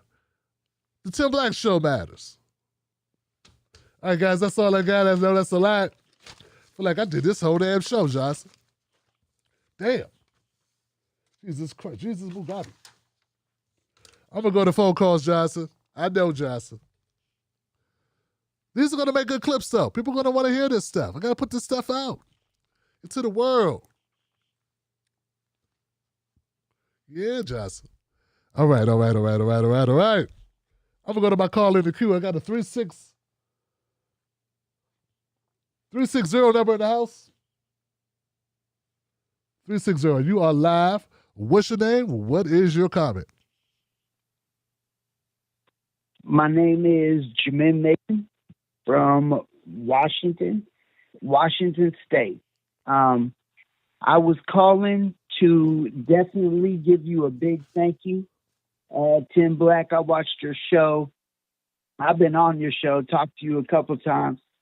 I watched your show when you had Ja'Cory Arthur on, and he reached out and said, anybody who wants to contact us and get reparations going in your state, or at least get it in the legislature's hands so they can see it and get a resolution written, I will contact you and give you what information I can. So we had a meeting, me, Joy Bunton, Renee. We had a meeting with Ja'Cory. We exchanged information. He gave us the Louisville, Kentucky resolution that they had written. He sent that over here to Washington to us, and we are currently writing the resolution to represent Washington State. And hopefully we're going to get on there. We got a lot of support out here pushing for a federal reparations, supporting that. And I really wanted to put that towards you and let you know, thank you for opening eyes, keeping minds open, and keeping us moving forward. And I say policy is the only way, so let's give them hell. And that's it. My friend, I appreciate you for that, man. Give it up for my caller, y'all. Give it up. But I got to correct you, Johnson. I got to correct you. And I mean this in the nicest way possible. You don't owe me shit, Johnson. You did that work. You guys. That's you. That's all you guys. Well, I appreciate it, though. You know, we use the forum, and the forum is, you know, that the forum does help do some stuff. And if people use it and got a benefit out of it, Mr. Arthur is an amazing brother. I appreciate his passion. You can't tell me that those people in this district are better off having him than having some corporate neoliberal that doesn't really just going to go along and be a cheerleader for Biden and not fight for the people. You can't tell me that. So it's not everything, but it's something, and we got to start somewhere, and that's our job. That's our job. And that's what happened. Some people kind of let down the movement, and now we got all this catching up to do. But we have an obligation, brother, so thank you for calling out, man. I appreciate you. 224, you are live. What's your name? What's your comment?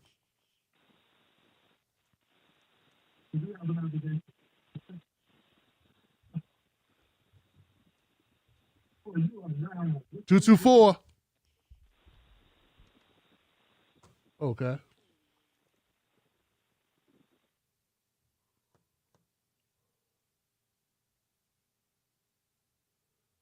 231, you are live. What's your name? What's your comment?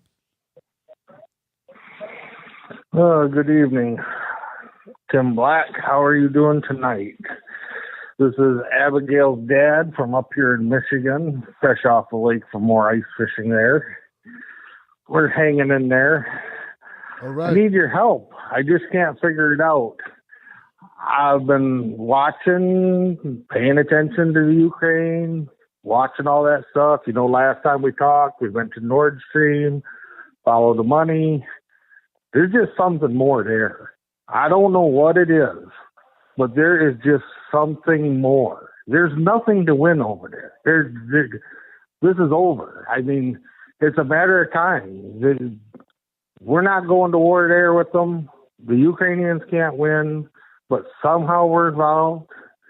And I don't know what the connection is, but you're good at following things, and something just don't add up. I mean, now we're going to Venezuela and going to get Venezuelan oil and Iranian oil and all these places they hate, and we just won't let this Ukraine thing die. It just don't. Something don't. 2 + 2 ain't 4. That I promise you that. I don't know what we're missing, but I promise you, somewhere in this whole fiasco, there's something that we're just not seeing that doesn't add up. With that, you have a good night, and don't let social media stress you out. Whatever you do, you're too young to be dealing with that stuff. You have a good night, Mr. Black. We talk to you later. All right, Abigail's Dad. I appreciate it, man. I wish I knew the answer, fam. Man, I wish I knew the answer, fam. I don't know.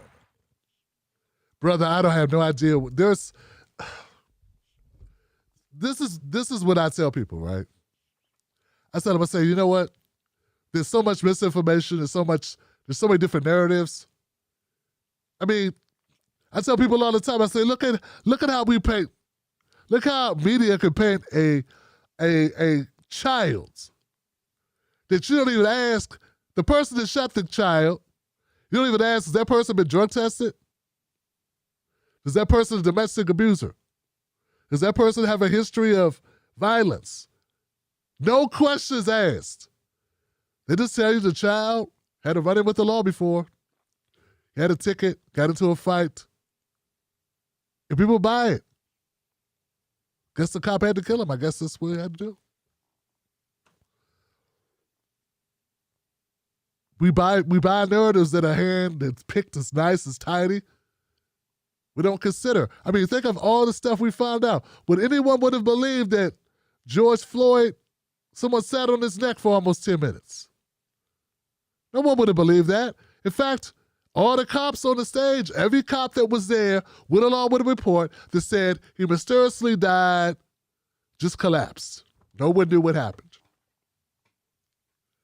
It was the young woman, the teenager who took the video of George Floyd and uploaded it to the internet that made it go on the news. And then the police chief saw it on the news report. And then the police chief's like, what happened? Because the reports all said something totally different. Well, that's America. That's our news. That's what happens. Those people know that happened. They know it happened. That's so long ago. It sparked a civil rights uprising that we haven't seen in this country since Rodney King. And they know it never would have happened if it wasn't for a little girl with a smartphone. But if I tell them, hey, I don't trust this doesn't make sense, where's this, where's that? They go, you must be a Putin. Man, you know people lie. You know people have narratives. You really believe there's just one boogeyman in the world? You don't believe there's other boogeymen? I'm not telling you what side to be on, but I'm telling you, at least have some critical thinking somewhere. At least be discerning. At least not be all in. At least don't let somebody just tell you it's this way and you not even check your compass. We got GPS and compass. We got Google Maps. Oh, you know, you go this way, make a right by this fire station. So, Abigail said, all I'm saying is that people are not, they're so bored, they've jumped into the wave like the current is like an ocean. And the wave is pushing you towards a particular conclusion, to a direction. You got to swim against it in order not to be swept away. It doesn't mean you want to drown. It means you don't want to go that way. You want to see what else is out here. And that's all I'm saying. But they make it seem like we're kooky because something seems strange. Abigail's dad, I covered a video, my brother, of 3 soldiers that were basically renouncing the Russian soldiers, the Russian fighters, the reasons for being there, saying they were lied to. 3 POWs. And we all know that people that are taken, who are captured, tend to say things.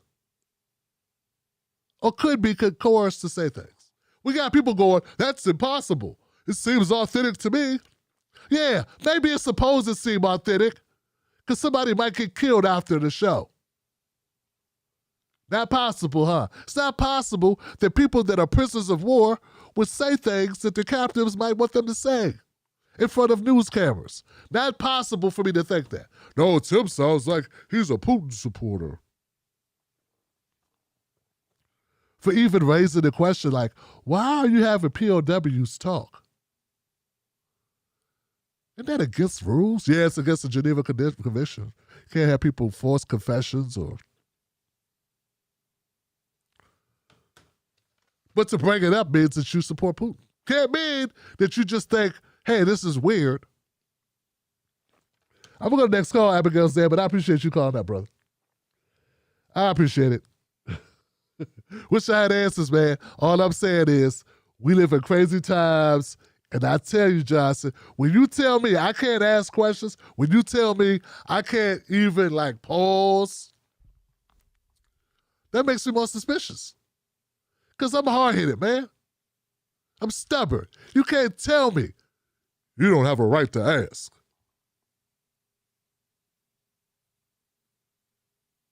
I don't go for that. All right, next call. 931 is in the house. 931, what's your name? What's your comment, 931?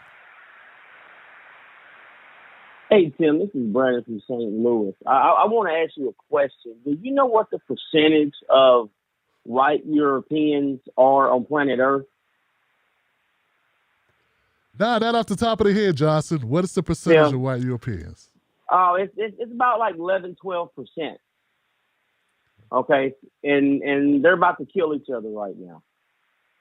So, but what's even weirder than that is those 11% of the countries of planet Earth get to decide when the end of civilization ends on this whole damn planet, and it's just a bunch of white dudes just mad at each other. That shit's scary. And that's all I gotta say, Tim. You have a good night, man. And don't worry about social media. All right? I love you. All right, brother. Hey, man, look, you can see I'm trigger happy, Johnson. I'm putting up with this shit. And I'm always thinking I got trolls calling, man. Thank you, brother, for calling. Give it up for my caller, man. Always think I got trolls calling, man. See what I'm saying? I'm taking it out on my brother. My brother called up. I'm like, okay, shit. Oh, shit, here we go. You know, because they get so much troll. Either it be people trolling intentionally or unintentionally. It's like, Jesus. You know? But I appreciate it, man. And you're right, it is scary. But you know what? We don't control this shit, man. They got the bombs, Johnson. They got the bombs. I don't think they can live on Mars yet. I don't think they quite have enough money to live on Mars yet. So I got a feeling they want to preserve life. And remember, at the top of the show, I don't know if you were here, Brandon, but check this out. Under Bush, Russia invaded Georgia. Under Obama, they invaded Crimea. Now they're invading Ukraine. Russians invade a lot. Now I know there's going to be people that really support Russia. They're going to have excuses for all those invasions. I don't have excuses for those invasions. What I'm saying is, Johnson, we didn't go to war over the last ones. We didn't pull the trigger on the last ones. I got a feeling we ain't going to pull the triggers on this one. I'm just saying. But hey, kiss your kids goodnight anyway. You know what I'm saying? You should be kissing your kids goodnight anyway. You know what I'm saying? We need to value every day anyway. The title of today's show is Wasted Talent. Not just because, because Chaz Palminteri is someone who I really respect. A Bronx Tale is one of my favorite movies, and that's a phrase from that amazing film that I always think about. Wasted talent. 559, you alive? What's your name? What's your comment? Brother Tim, it's Brother Eric. Can you hear me okay? I got you, brother. What's up, fam? Oh boy, excellent show. 100% am right there with you. And the word you were looking for is useful idiot. And, who needs COINTELPRO? Who needs the CIA? I mean, it's basically come full circle. I mean, the sad part is that a lot of those clowns don't get paid, right? They do it for free and they destroy shit for free where it actually costs the government money to do that. Hey, what a savings there. But, hey, may not know a whole lot about Ukraine or whatnot, but I mean, you want to find out about Putin. I mean, old Garry Kasparov, a former world chess champion, will tell you a little bit about him. He actually wrote a book about him, Winter's Coming. It's interesting read to say the least. But what I do know about Ukraine is that they're using it as an excuse to raise gas prices, right? You hear that all, oh man, because of what's going on there. Bullshit. It's because of the freaking oil companies. Plain and simple. It's like these big multinationals, right? Starbucks, profits are up, but raising their prices. But it's a supply chain, right? No. Tanker companies, same thing. Profits going through the roof. What is a problem though with a pure supply chain issue is where they're getting their lumber from. It would probably surprise a lot of people that a lot of that comes from Canada. And what's happening in Canada? The beetle, spruce beetle, pine beetle is destroying forests. You want to know why? Because it's warming up in Canada. Holy shit. That sounds like global warming. Don't pay attention to that new IPCC report because you'll probably just smoke it if you got them, and that's kind of how we're doing it. But there is hope because I tell you what, it's like you mentioned, hey, just because shit's going on at the top doesn't mean you can't take care of stuff locally. Because, I mean, a lot of these guys remind me of, it's like that guy going to a 30-year reunion, right, and spent 30 years getting fat, getting just out of shape, and then expects he's going to lose 100 pounds in like 2 weeks or a month. That's how they seem to treat elections. And, if you don't do this stuff now, if you don't have those conversations now, if you didn't plant the seed and at least is starting to watch it germinate, what the hell do you expect when it comes election time? But then, fine. The presidential stuff is for the rich folk because who messes with you? What about your city council? What about your sheriff? What about your, again, state and local government? It has to start somewhere because, the logic of those people is amazing, right? Because, it just has to get awful before it gets better. No, you're insane. You know how we got to where we're at right now is because of bit by bit. How do you think Vlad the cat, is over there in Russia doing what he's doing? Bit by bit by bit. They let him get away with that all the time. Same thing with, I'm sure we can laundry list of things, right? Same way that person that I mentioned going to his 30-year reunion, bit by bit by bit. Now we're 400 pounds and we want to lose 200 pounds before we go to the reunion. Hey, like you said, doesn't mean check out of the whole thing. You can still complain and still get the job done along the way, every little bit by bit by bit. Know what I'm saying? So, hey, just keep doing what you're doing, man. You're doing great. It needs to be a very important show. And, hey, stay safe, man. You do the same, brother. Thank you for the phone call, Brother Eric. I appreciate it, man. Give it up for my caller, guys. Yeah. I wish I had better news. Wish I had better news and some better way to, something, a solution to it that didn't require sacrifice. That didn't require us having to put up with the system. But the system is what it is. I want us all to have better options. You know what I'm saying? I'm not saying go vote for Hillary or vote for Trump. But don't tell me you can't vote for a senator or state representative. Don't tell me that, man. You can. If you still can vote, you should. Ain't no greater or lesser evil. It's usually multiple people running. Somebody got to be better than somebody else. 406. And if not, we're going to put people up. Put some people up that can run. And there's got to be an organization locally that you're not aware of, that you need to find out about, where they got candidates that they support for good reasons, other than somebody gave somebody some money. You know what I'm saying? Like, it's got to be. Has to be. 406, you are live. What's your name? What's your comment? Hey, Tim, it's Jesse from Montana. I just want to say I love the show tonight. And sometimes I was joking with my friend. I was saying, sometimes I feel like I have to watch your show in a padded room because I don't want to damage my drywall, you know? so yeah. But I guess I want to say thank you first off. And then I'll get to that, but I was talking to my neighbor today, and it was really interesting because he brought up Russia, and he was saying how he was seeing all these reports of atrocities committed on Ukrainian civilians, and it was really fascinating to me because it is war, you know, and humans are humans, and it's disgusting, no doubt, children being shot and stuff. But what I reminded him of actually was, I said, what about, you know, he had friends and family in Nam. In Vietnam, there were so many countless undocumented and documented instances of Americans killing Viet Cong youth and just killing raping, murdering, pillaging whole villages. And I just tried to overlay that with the Ukrainian situation and how there's so many parallels and how we just as a country, and especially our politicians, love to claim moral high ground. And then I'm like, hey, it's only been 40 something years since American soldiers were literally napalming innocent children. So it's kind of crazy to me.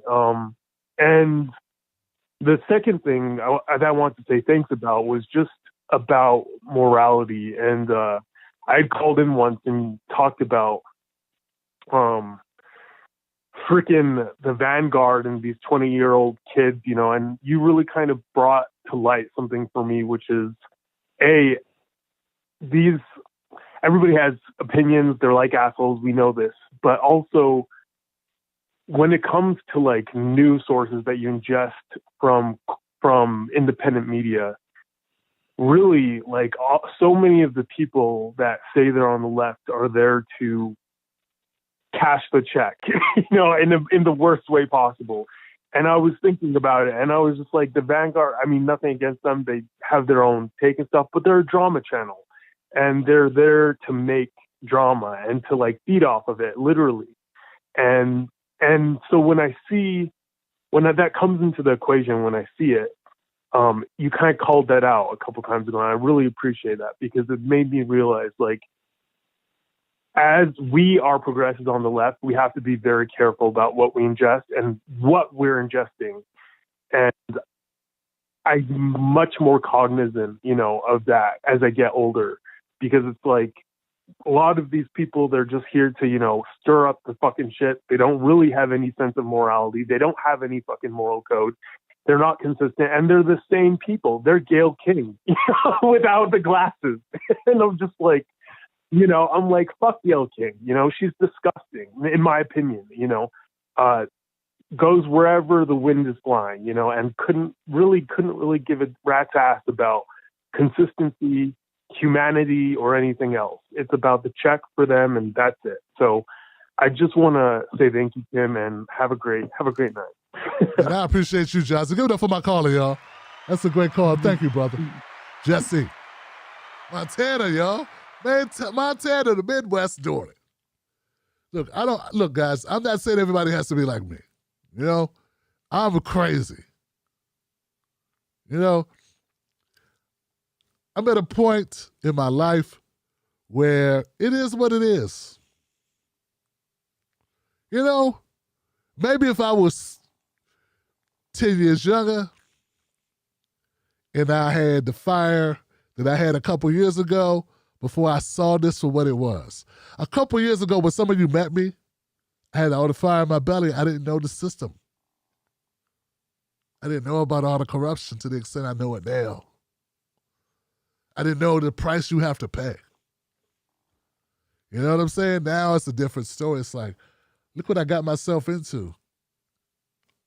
I don't expect everyone to give up on the big house, to give up on the toys. I got Mrs. Black. I got kids. You know, I worked in private sector already. Some of these people haven't done anything. You know, they haven't had their own shit, been in the world, had other careers, saw what that shit was. Worked for a newspaper, saw the bullshit, did this, thought it'd be different, independent, and it's still the same shit. Hey, what have they done? They don't know yet. Some of them will learn it. But they also have stars in their eyes about what's going to happen. Nothing's going to happen. You give your soul, or you don't. And that will determine how far you go. And there's always people behind you willing to give their soul who are going, get out the way if you're not going to give your soul. It's not a parade for you if you don't give your soul. The people behind you go, get out the way with your moral compass bullshit. Move. I want to give my soul so I can get my money. They're not planting flowers. They're not giving you flowers. They're giving you walking papers. I'm going to go to the next call. 919. What's your name? What's your comment? How you doing? Calvin from North Carolina. What's up, Calvin? I'm fine. How are you? All good, brother. Hey, you know, I feel like you said, voting, if you ain't got no skin in the game, you know, you can't complain, you know. But, you know, essentially, you know, voting, like you said, we've got to vote in the local election. Think about the impact of that stuff in terms of school policies, judges, you know, gerrymandering. I mean, like, even in some, you know, states, they didn't get health care because they didn't want to, you know, give majorities to people who would say, we'll go ahead and we'll make the Affordable Care Act, you know, usable. But then taxes, too, you know. And think about, like, in North Carolina, if we didn't have a North Carolina governor, we probably would have been treated just like John DeSantis. I'm talking about, we don't need no mask. They don't protect nobody. But then, to the other thing, because we had a, you know, Democratic governor, he kept the unemployment going for people. You know, in these other states, they're like, we don't need unemployment. Let's keep the people from getting back to work. But, you know, your caller was talking about the CIA, too. And, you know, 90 seconds. Supposedly wanted to get rid of it because he thought it was a corrupt organization. And that, you know, one thing they say that Nazis were some of the first people incorporated into the CIA when it first created. But, you know, it's so much like, you know, like the media, too, you know. Like, it's being controlled. They're censoring outlets here. But, you know, the United States was the first to start censoring people. Russia didn't do it till after. 60 seconds. We're supposed to be the gold standard in terms of, you know, being all about freedom of speech and everything. But it's just a bunch of hypocrisy, this. You know, they don't want opposing opinion. There's always two sides to each argument in geopolitical news. But, you know, it's just like this. People, a lot of people, they don't follow politics. They don't follow news. They don't follow history. And they just believe what they see on TV. Oh, Russia bad. United States good. Russia this. Okay, what about the 1 million people we killed in Iraq? What about the war in Yemen that's going on right now? What about COVID? Nobody's talking about that no more. It's like the war right here now has swallowed everything in a huge firestorm, you know? But, you know, the other thing that gets me is that, you know, I heard like yesterday or today, it's like they're saying supposedly they found like 26 files. Like 10 seconds. But if that's true, you know, what type of repercussions should the United States have to suffer? You know?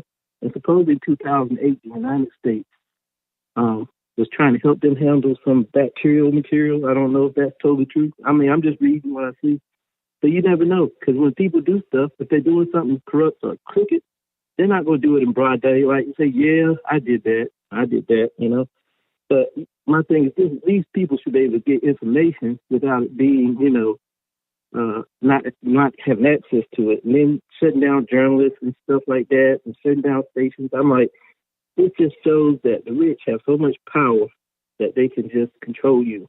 If you don't sit out here and educate yourself, you know, you're just going to be just whatever, garbage in, garbage out type of material. But what do you think should be the repercussions if this is true, if they have bioweapons and stuff like that? And have you heard anything about that? That's all I got to say. All right, brother. Thank you for the phone call, man. Wow. Yeah, brother. Actually, I have not heard anything about that. Can't say it's valid or invalid, brother. Maybe someone else could speak to it, but I'm not aware of it, brother. I am aware of the censorship, which is why sometimes I am a little hesitant about what things people say on the show because they can censor us. For little, just opinions. No one here is saying, hey, I'm the end all be all about certain topics, but you never know what they're looking to get you for. So, I try to be, I try to speak to things that I'm aware of that I've done at least a good amount of research on. But there's always more to find out about any topic. I appreciate the phone call, Calvin. 662. You are live. What's your name? What's your comment? Hey, Jim. How you doing? I'm good. Yeah, this is Aaron calling from Mississippi. What's when up, I man? say, I'm going to say this. Hey, you are a Putin puppet. You're a Putin puppet. I'm a Putin puppet. In 20 years before, we wasn't patriotic. Anytime a war come up, that, that wouldn't be on CNN, we ain't supporting, we that. So I guess we going to be that right now. But, so, just embrace it.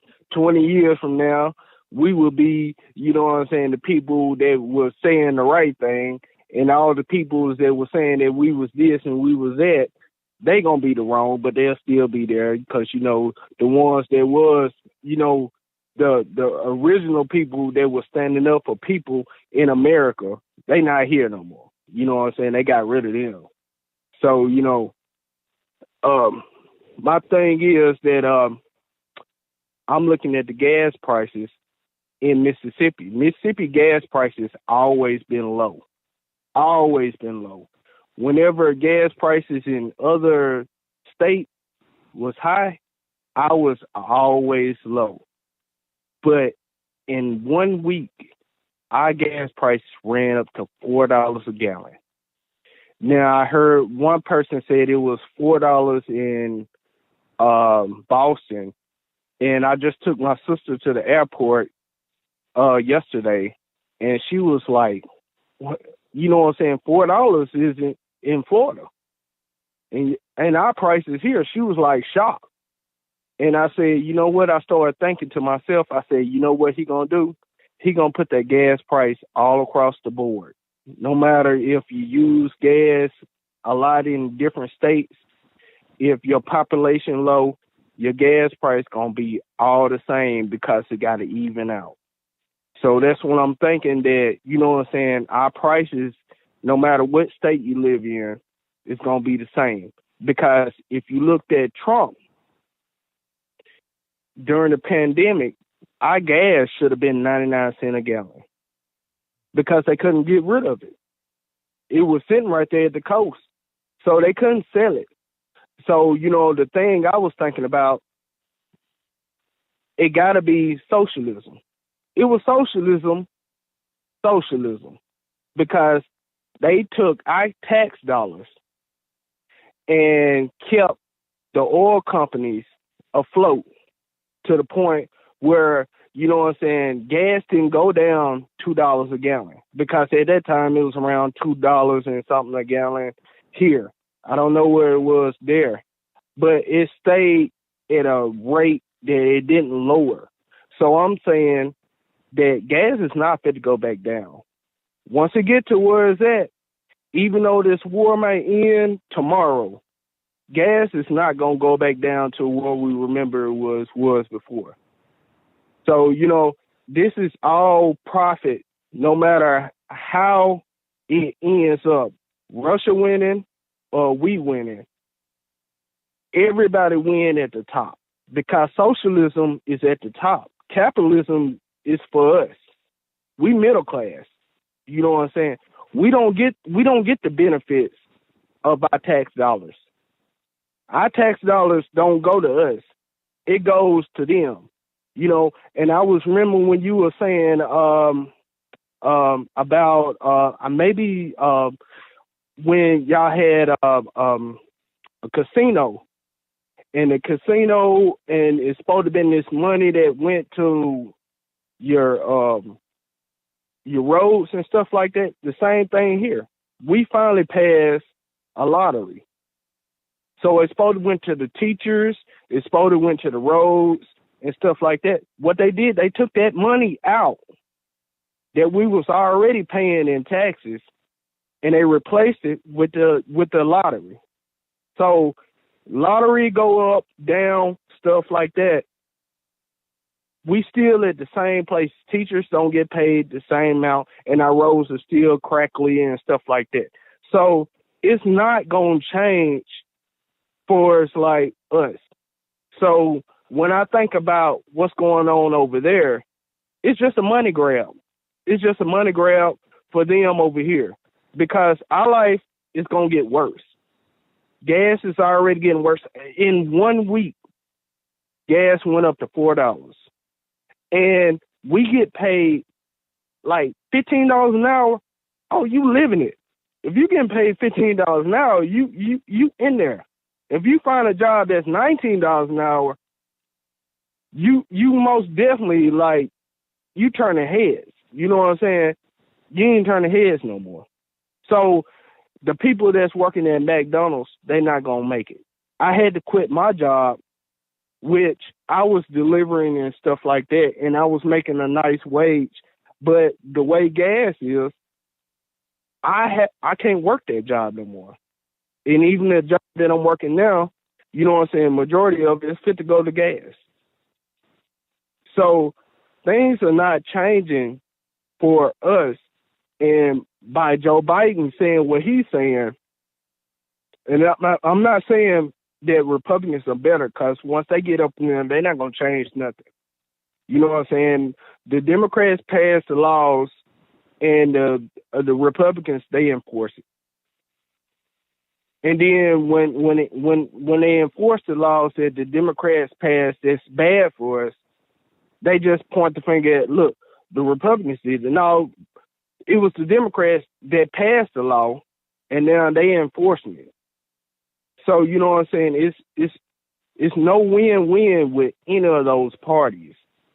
Now, we can get some people that's in there that may be Democrats that, you know what I'm saying, that came from, you know what I'm saying, from nothing, like, you know, me and you come from middle class. Or, you know what I'm saying, I'm middle class here, but if I moved it where you stay at, you know, ain't no telling what part of, you know what I'm saying, where I'll be living at. But, you know what I'm saying, you get some people that can feel to where we feel, that'll be different. But it ain't that many. But I'm just saying, what's going on in Mississippi, you know what I'm saying, $4 a gallon is like crazy here. We can't make it off $4 a gallon. You know what I'm saying? It's just crazy. But I love you, man. Peace out. Love you too, brother. Thank you for the phone call. Good enough for my caller, y'all. I appreciate that. Good to hear from you, man. I hadn't heard from you in a while. Glad to know that you're okay, that you're surviving, brother, that you're still doing. Wow. And you know, there's some areas where gas is almost $7. Yeah. Crazy, Johnson. Crazy. 2. That person's gone.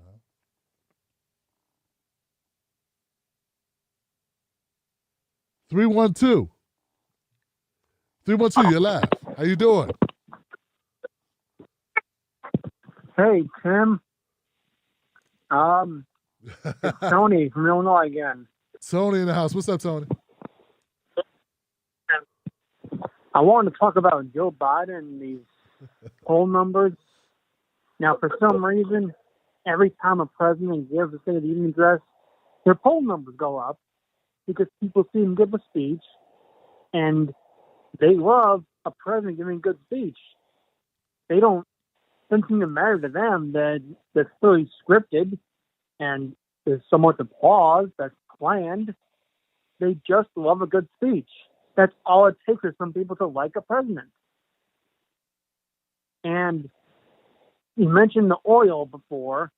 Now, it's a fact that Joe Biden has already approved more drilling permits for oil than George Bush did in just a year in office.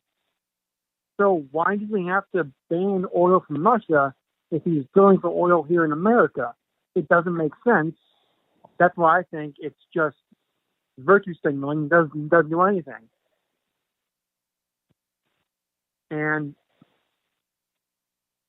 he's doing all this to ban oil from Russia, but I don't hear anything about any solutions to convert to green energy or tax credits for more electric cars or anything like that, which I recall was one of the big reasons to vote for Joe Biden 2 years ago, was he was going to give people their cars.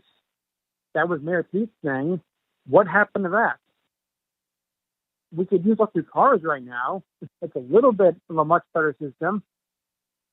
I really enjoyed your rant earlier, Tim. Ever since the Bernie election ended and then Nina Turner started running, there were all of these political nihilists on Facebook and Twitter and YouTube, and all of them were just saying you're a sucker if you support Nina or anybody, and they made their mission to tear her down and anyone. And it's a cottage industry now. This is how they make their money. Telling people, don't vote for the squad, don't vote for Nina, don't vote for anybody. I don't know what their goal is here. But yeah, I don't trust Joe Biden. As we saw in his speech last week, he was barely enthusiastic, except when he was talking about cops and corporate America. That's Joe Biden for you in a nutshell right there. He loves cops and corporations. Other than that, not too much love from him. I'm going to let you go now. Great show. My brother. Give it up for my caller. It is something, it was something, it is something, it is something. Yeah? Yeah, brother. It's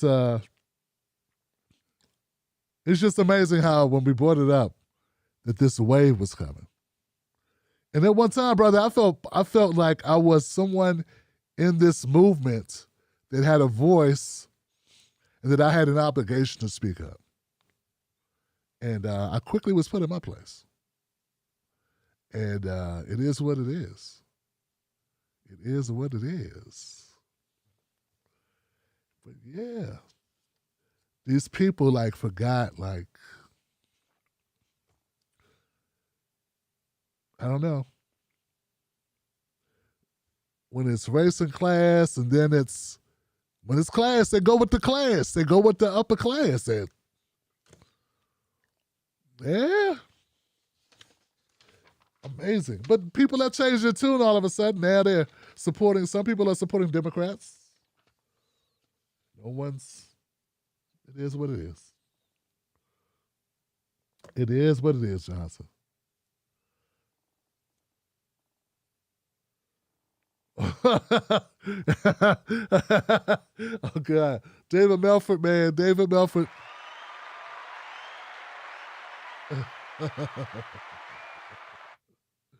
Oh, man. I'm going to put out a video tomorrow about an excerpt from the show yesterday where we talked about the Emmett Till, the anti-lynching bill. Biden signed that into law today. I don't know if he did or not. I got busy. I see no impediments to it. What would you do? It's got to sign it. And once it's signed, did they sign it today, Johnson? I don't know. Did they sign it? Calvin, did they sign the anti-lynching bill? Did Biden sign it? He do his victory lap? Did he pretend that he cared? I don't know. Violent Content Boutique? I don't know. Did he pretend? 678. You're live. What's your name? What's your comment? 678. Oh, am I live with you, Tim? Yes. How you doing? Yeah, what's going on, bro? This is Bobby in Texas. Yeah, all I wanted to say, because it seems like all the callers were all over the place with different topics, but I would say specifically when it comes to the Ukraine situation, I agree with you and some previous callers. I think, they're kind of taking advantage of the situation to raise the gas prices. But as it pertains to what I think a previous caller was asking, why are we concerned with Ukraine? After doing my research, what I found out is this has a lot to do with that oil pipeline, the second one that Russia was trying to run from their country to Germany. And they put a hold on it, right? Because I guess the West is concerned about Europe being too energy dependent on Russia, right? So since they stopped Putin from coming in that way through the Baltic Sea, I think he just said, I'm going to go ahead and just, occupy a lot of Ukraine, try to put a puppet government there, expand their GDP, and also continue the oil pipeline that they got going through Crimea, and try to have more influence over Europe, because from the Western powers perspective, they want to maintain, a control over the European allies. But if Russia, from a national security standpoint, was supplying 60, they said if that second pipeline got built, they would control up to 60% of their natural gas and other imports like that. So in other words, if they don't play ball, they could easily just do the opposite of what's happening right now, implement sanctions. I think, I don't think that cooler heads are going to allow no nuclear war to take place. I do believe that people claiming that they're going over there as volunteers, wink, wink, are probably like Blackwater types, or, you know what I mean? Some of our, unofficial contractors. That's what I believe. I do believe that the gas prices are going to continue to go up, because you can't legislate love and you can't put a cap on greed in capitalistic America. So that's unfortunate, coupled with, people maybe facing evictions. So I definitely think, like, between inflation and just the price of everything going up and us still having some of these social issues we have, that concerns me more here. As far as the global thing there, I think it's a who blinks first. They're thinking 20 years down the road, who's going to have strategic control over, Europe, basically, in terms of the natural resources. I think that's what it's all about. I don't know what you think about it. Do you think that's plausible? My brother. Give it up for Bobby. I appreciate your phone call, Bobby.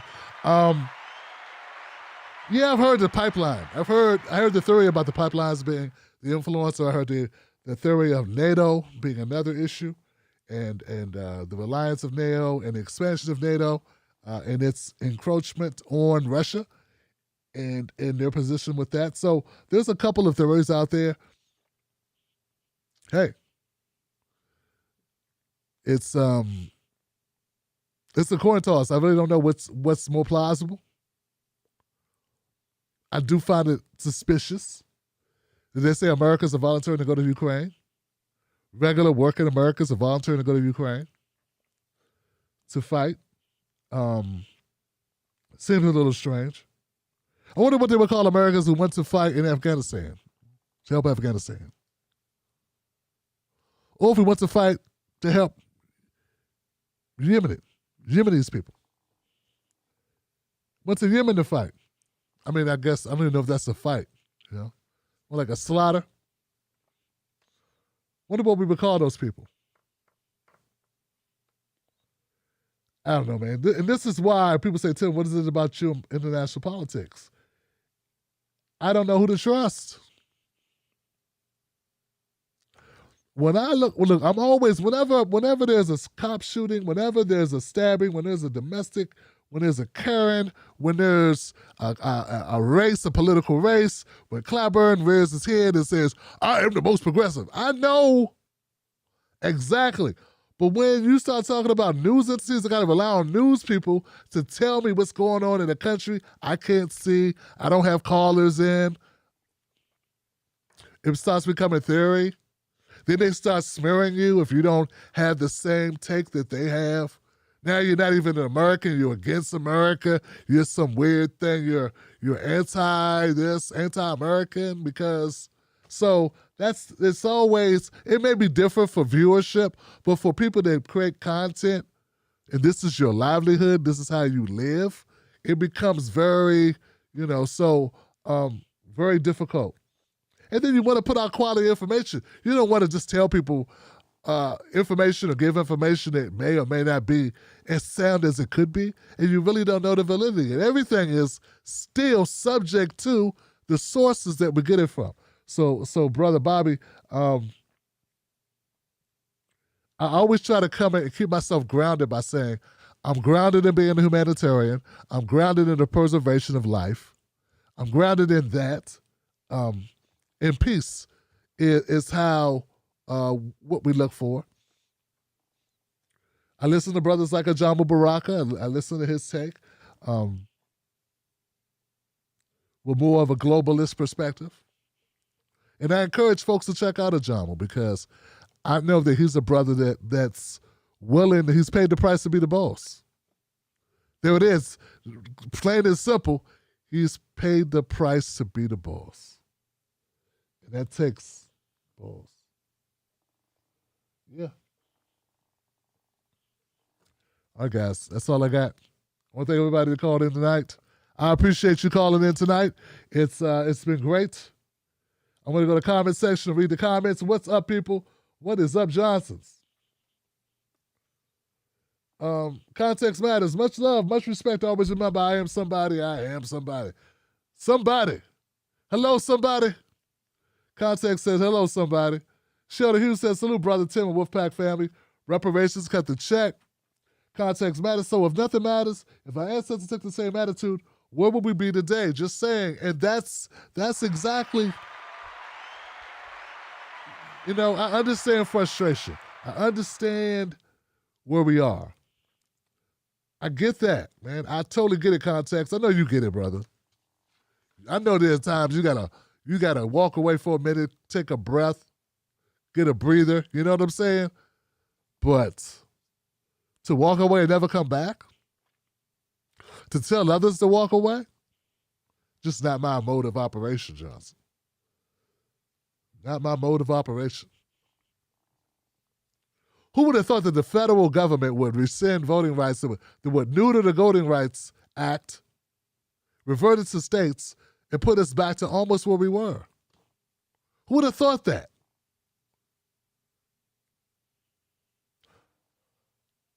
Fatima, did you see the language of the EO? I did. It's giga bullish. Executive order on crypto. I was checking that out yesterday. Market started pumping as soon as we got our eyes on it. Crypto might be the only win Biden can get before midterms. Wow. Biden is in trouble, Johnson. And I was going to comment more about Biden. I guess I went so long, I'll save it. There are Democrats right now running for midterms, and they're wondering if they should even talk about Biden. They're wondering if Biden is a detriment to their elections, if he's an albatross around their necks, if they should even mention Biden, if he should come out and, if him coming out and campaigning for you is like a Hillary bump, which is a non-existent bump, which is the opposite of a bump, which is a contraction of your voters' enthusiasm. Contraction. People pull in instead of spread out. Less votes. That's what Hillary does. And that's the way it looks like Biden may be. There's a stink on that. LB Things and More says, how about they cut those oil subsidies during war, Johnson? LB, what's up? Jesse gave to the show. Thanks, Jesse. David Melford in the house. David, what's happening? David's crazy. David says, Biden holding his hat, begging Venezuela and Saudi Arabia for oil. Oh, come on, man. Come on, man. See, look. Come on, man.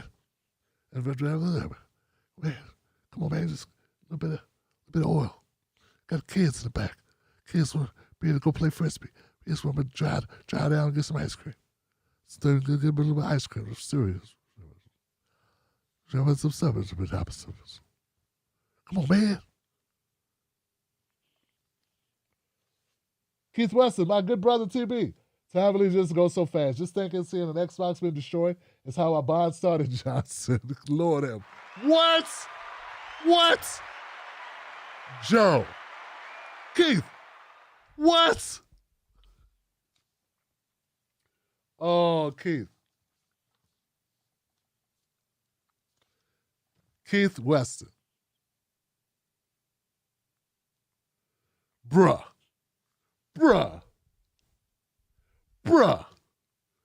An Xbox.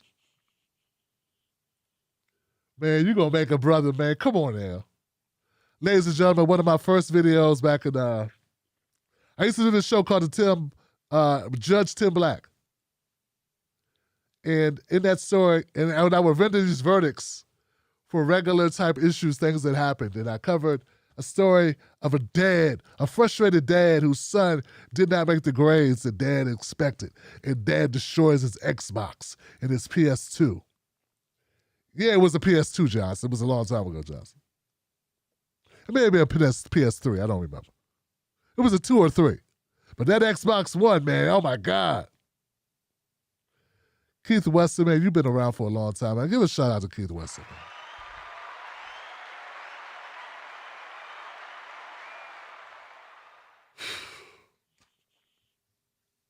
Damn. All right. William McGregor. Always down with the Wolfpack. Quiet but ride or die. Keep doing what you do, Johnsons.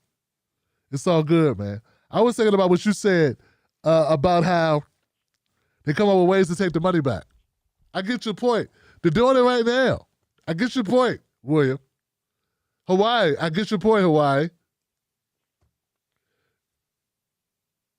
Tony D. We went from a president on speed all the time to a zombie president. You can't talk to a human being. Sometimes I get tongue-tied too. Sometimes I say things 2 times, 3 times. So I can't really talk too much. But I'm not as bad as Biden. Lord have mercy. Marjorie, cut the check. Reparations now.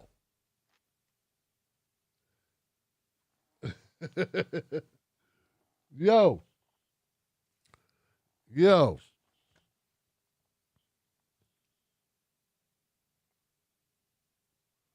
The Democrats have flipped the script on us. What time is it? It's only 2:30 almost. Why? You guys tired? Come on. It's only 2:30 here. Come on, get up. Come on. Ladies and gentlemen, it's been a pleasure being your host of the Tim Black Show tonight. I want to thank all my callers into the show. I want to thank my moderators for keeping peace in the police, peace in the Middle East. I want to thank C. Darden for giving to the show the way out the door. Thank you, my friend. Thank you. I'd like to dedicate tonight's show to Sam Khaleesi and our condolences to her in this time of grief.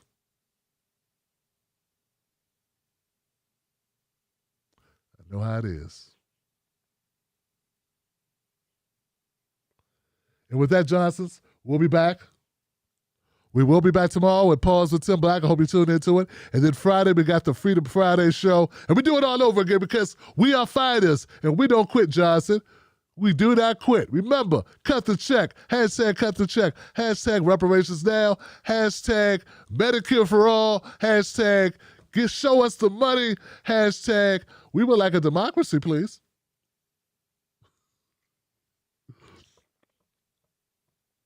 Sometimes I'm mean, but I'm always meaningful. I got love for you. Don't let nobody take your cornbread, Johnson. Mrs. Black, we back. Wolfpack. What's up, Johnson? My name is Tim Black. Welcome to the Tim Black Show. If you like this content, become a member of the Tim Black Wolfpack. Go to jointimblack.com. It's that simple. Starting at only $5 a month, you get a link to everything I put out, which is a lot. That's the Tim Black Show, and Pause with Tim Black is 4 days a week, over 20 videos a month. Also, you get a copy of our newsletter. Don't miss out on it. It's only $5 a month. Get in on it today. JoinTimBlack.com. I see you there. Tell America to cut the check. Wolfpack. Don't fall for the banana in the tailpipe. Don't be fooled by corporate media talking heads misleading the people. Get your news and information from an entity that keeps it real. Tim Black. Tim Black is the host of The Tim Black Show. Independent news that leaves you informed, inspired, and sometimes entertained, but always in the know. Go to TimBlackTV.com and sign up today. The Tim Black Show is news for people who can't stand the news. See you there. Let me ask you something. Do they know us? When I say they, I mean the talking heads on cable news. Do they know you? I mean, they talk about the world as if it's a sport. They play political games, report on our pain, rack our brain to feed the stock exchange, but do they know us? Do they know what we care about? Nope. They're too far away. They can't see us. They can't feel us. They can't relate to us. See, when you want to know what's going on in your world, trust someone who lives in your world. Subscribe. Most news shows are suspect. They don't focus on Black issues, and when they do, it's all fluff. How does that help your life? How does that help your family? How does that help the culture? They don't. The Tim Black Show is different. Tim Black gives you news for people who can't stand the news. Real, authentic, researched, entertaining, on point. Don't let nobody take your cornbread.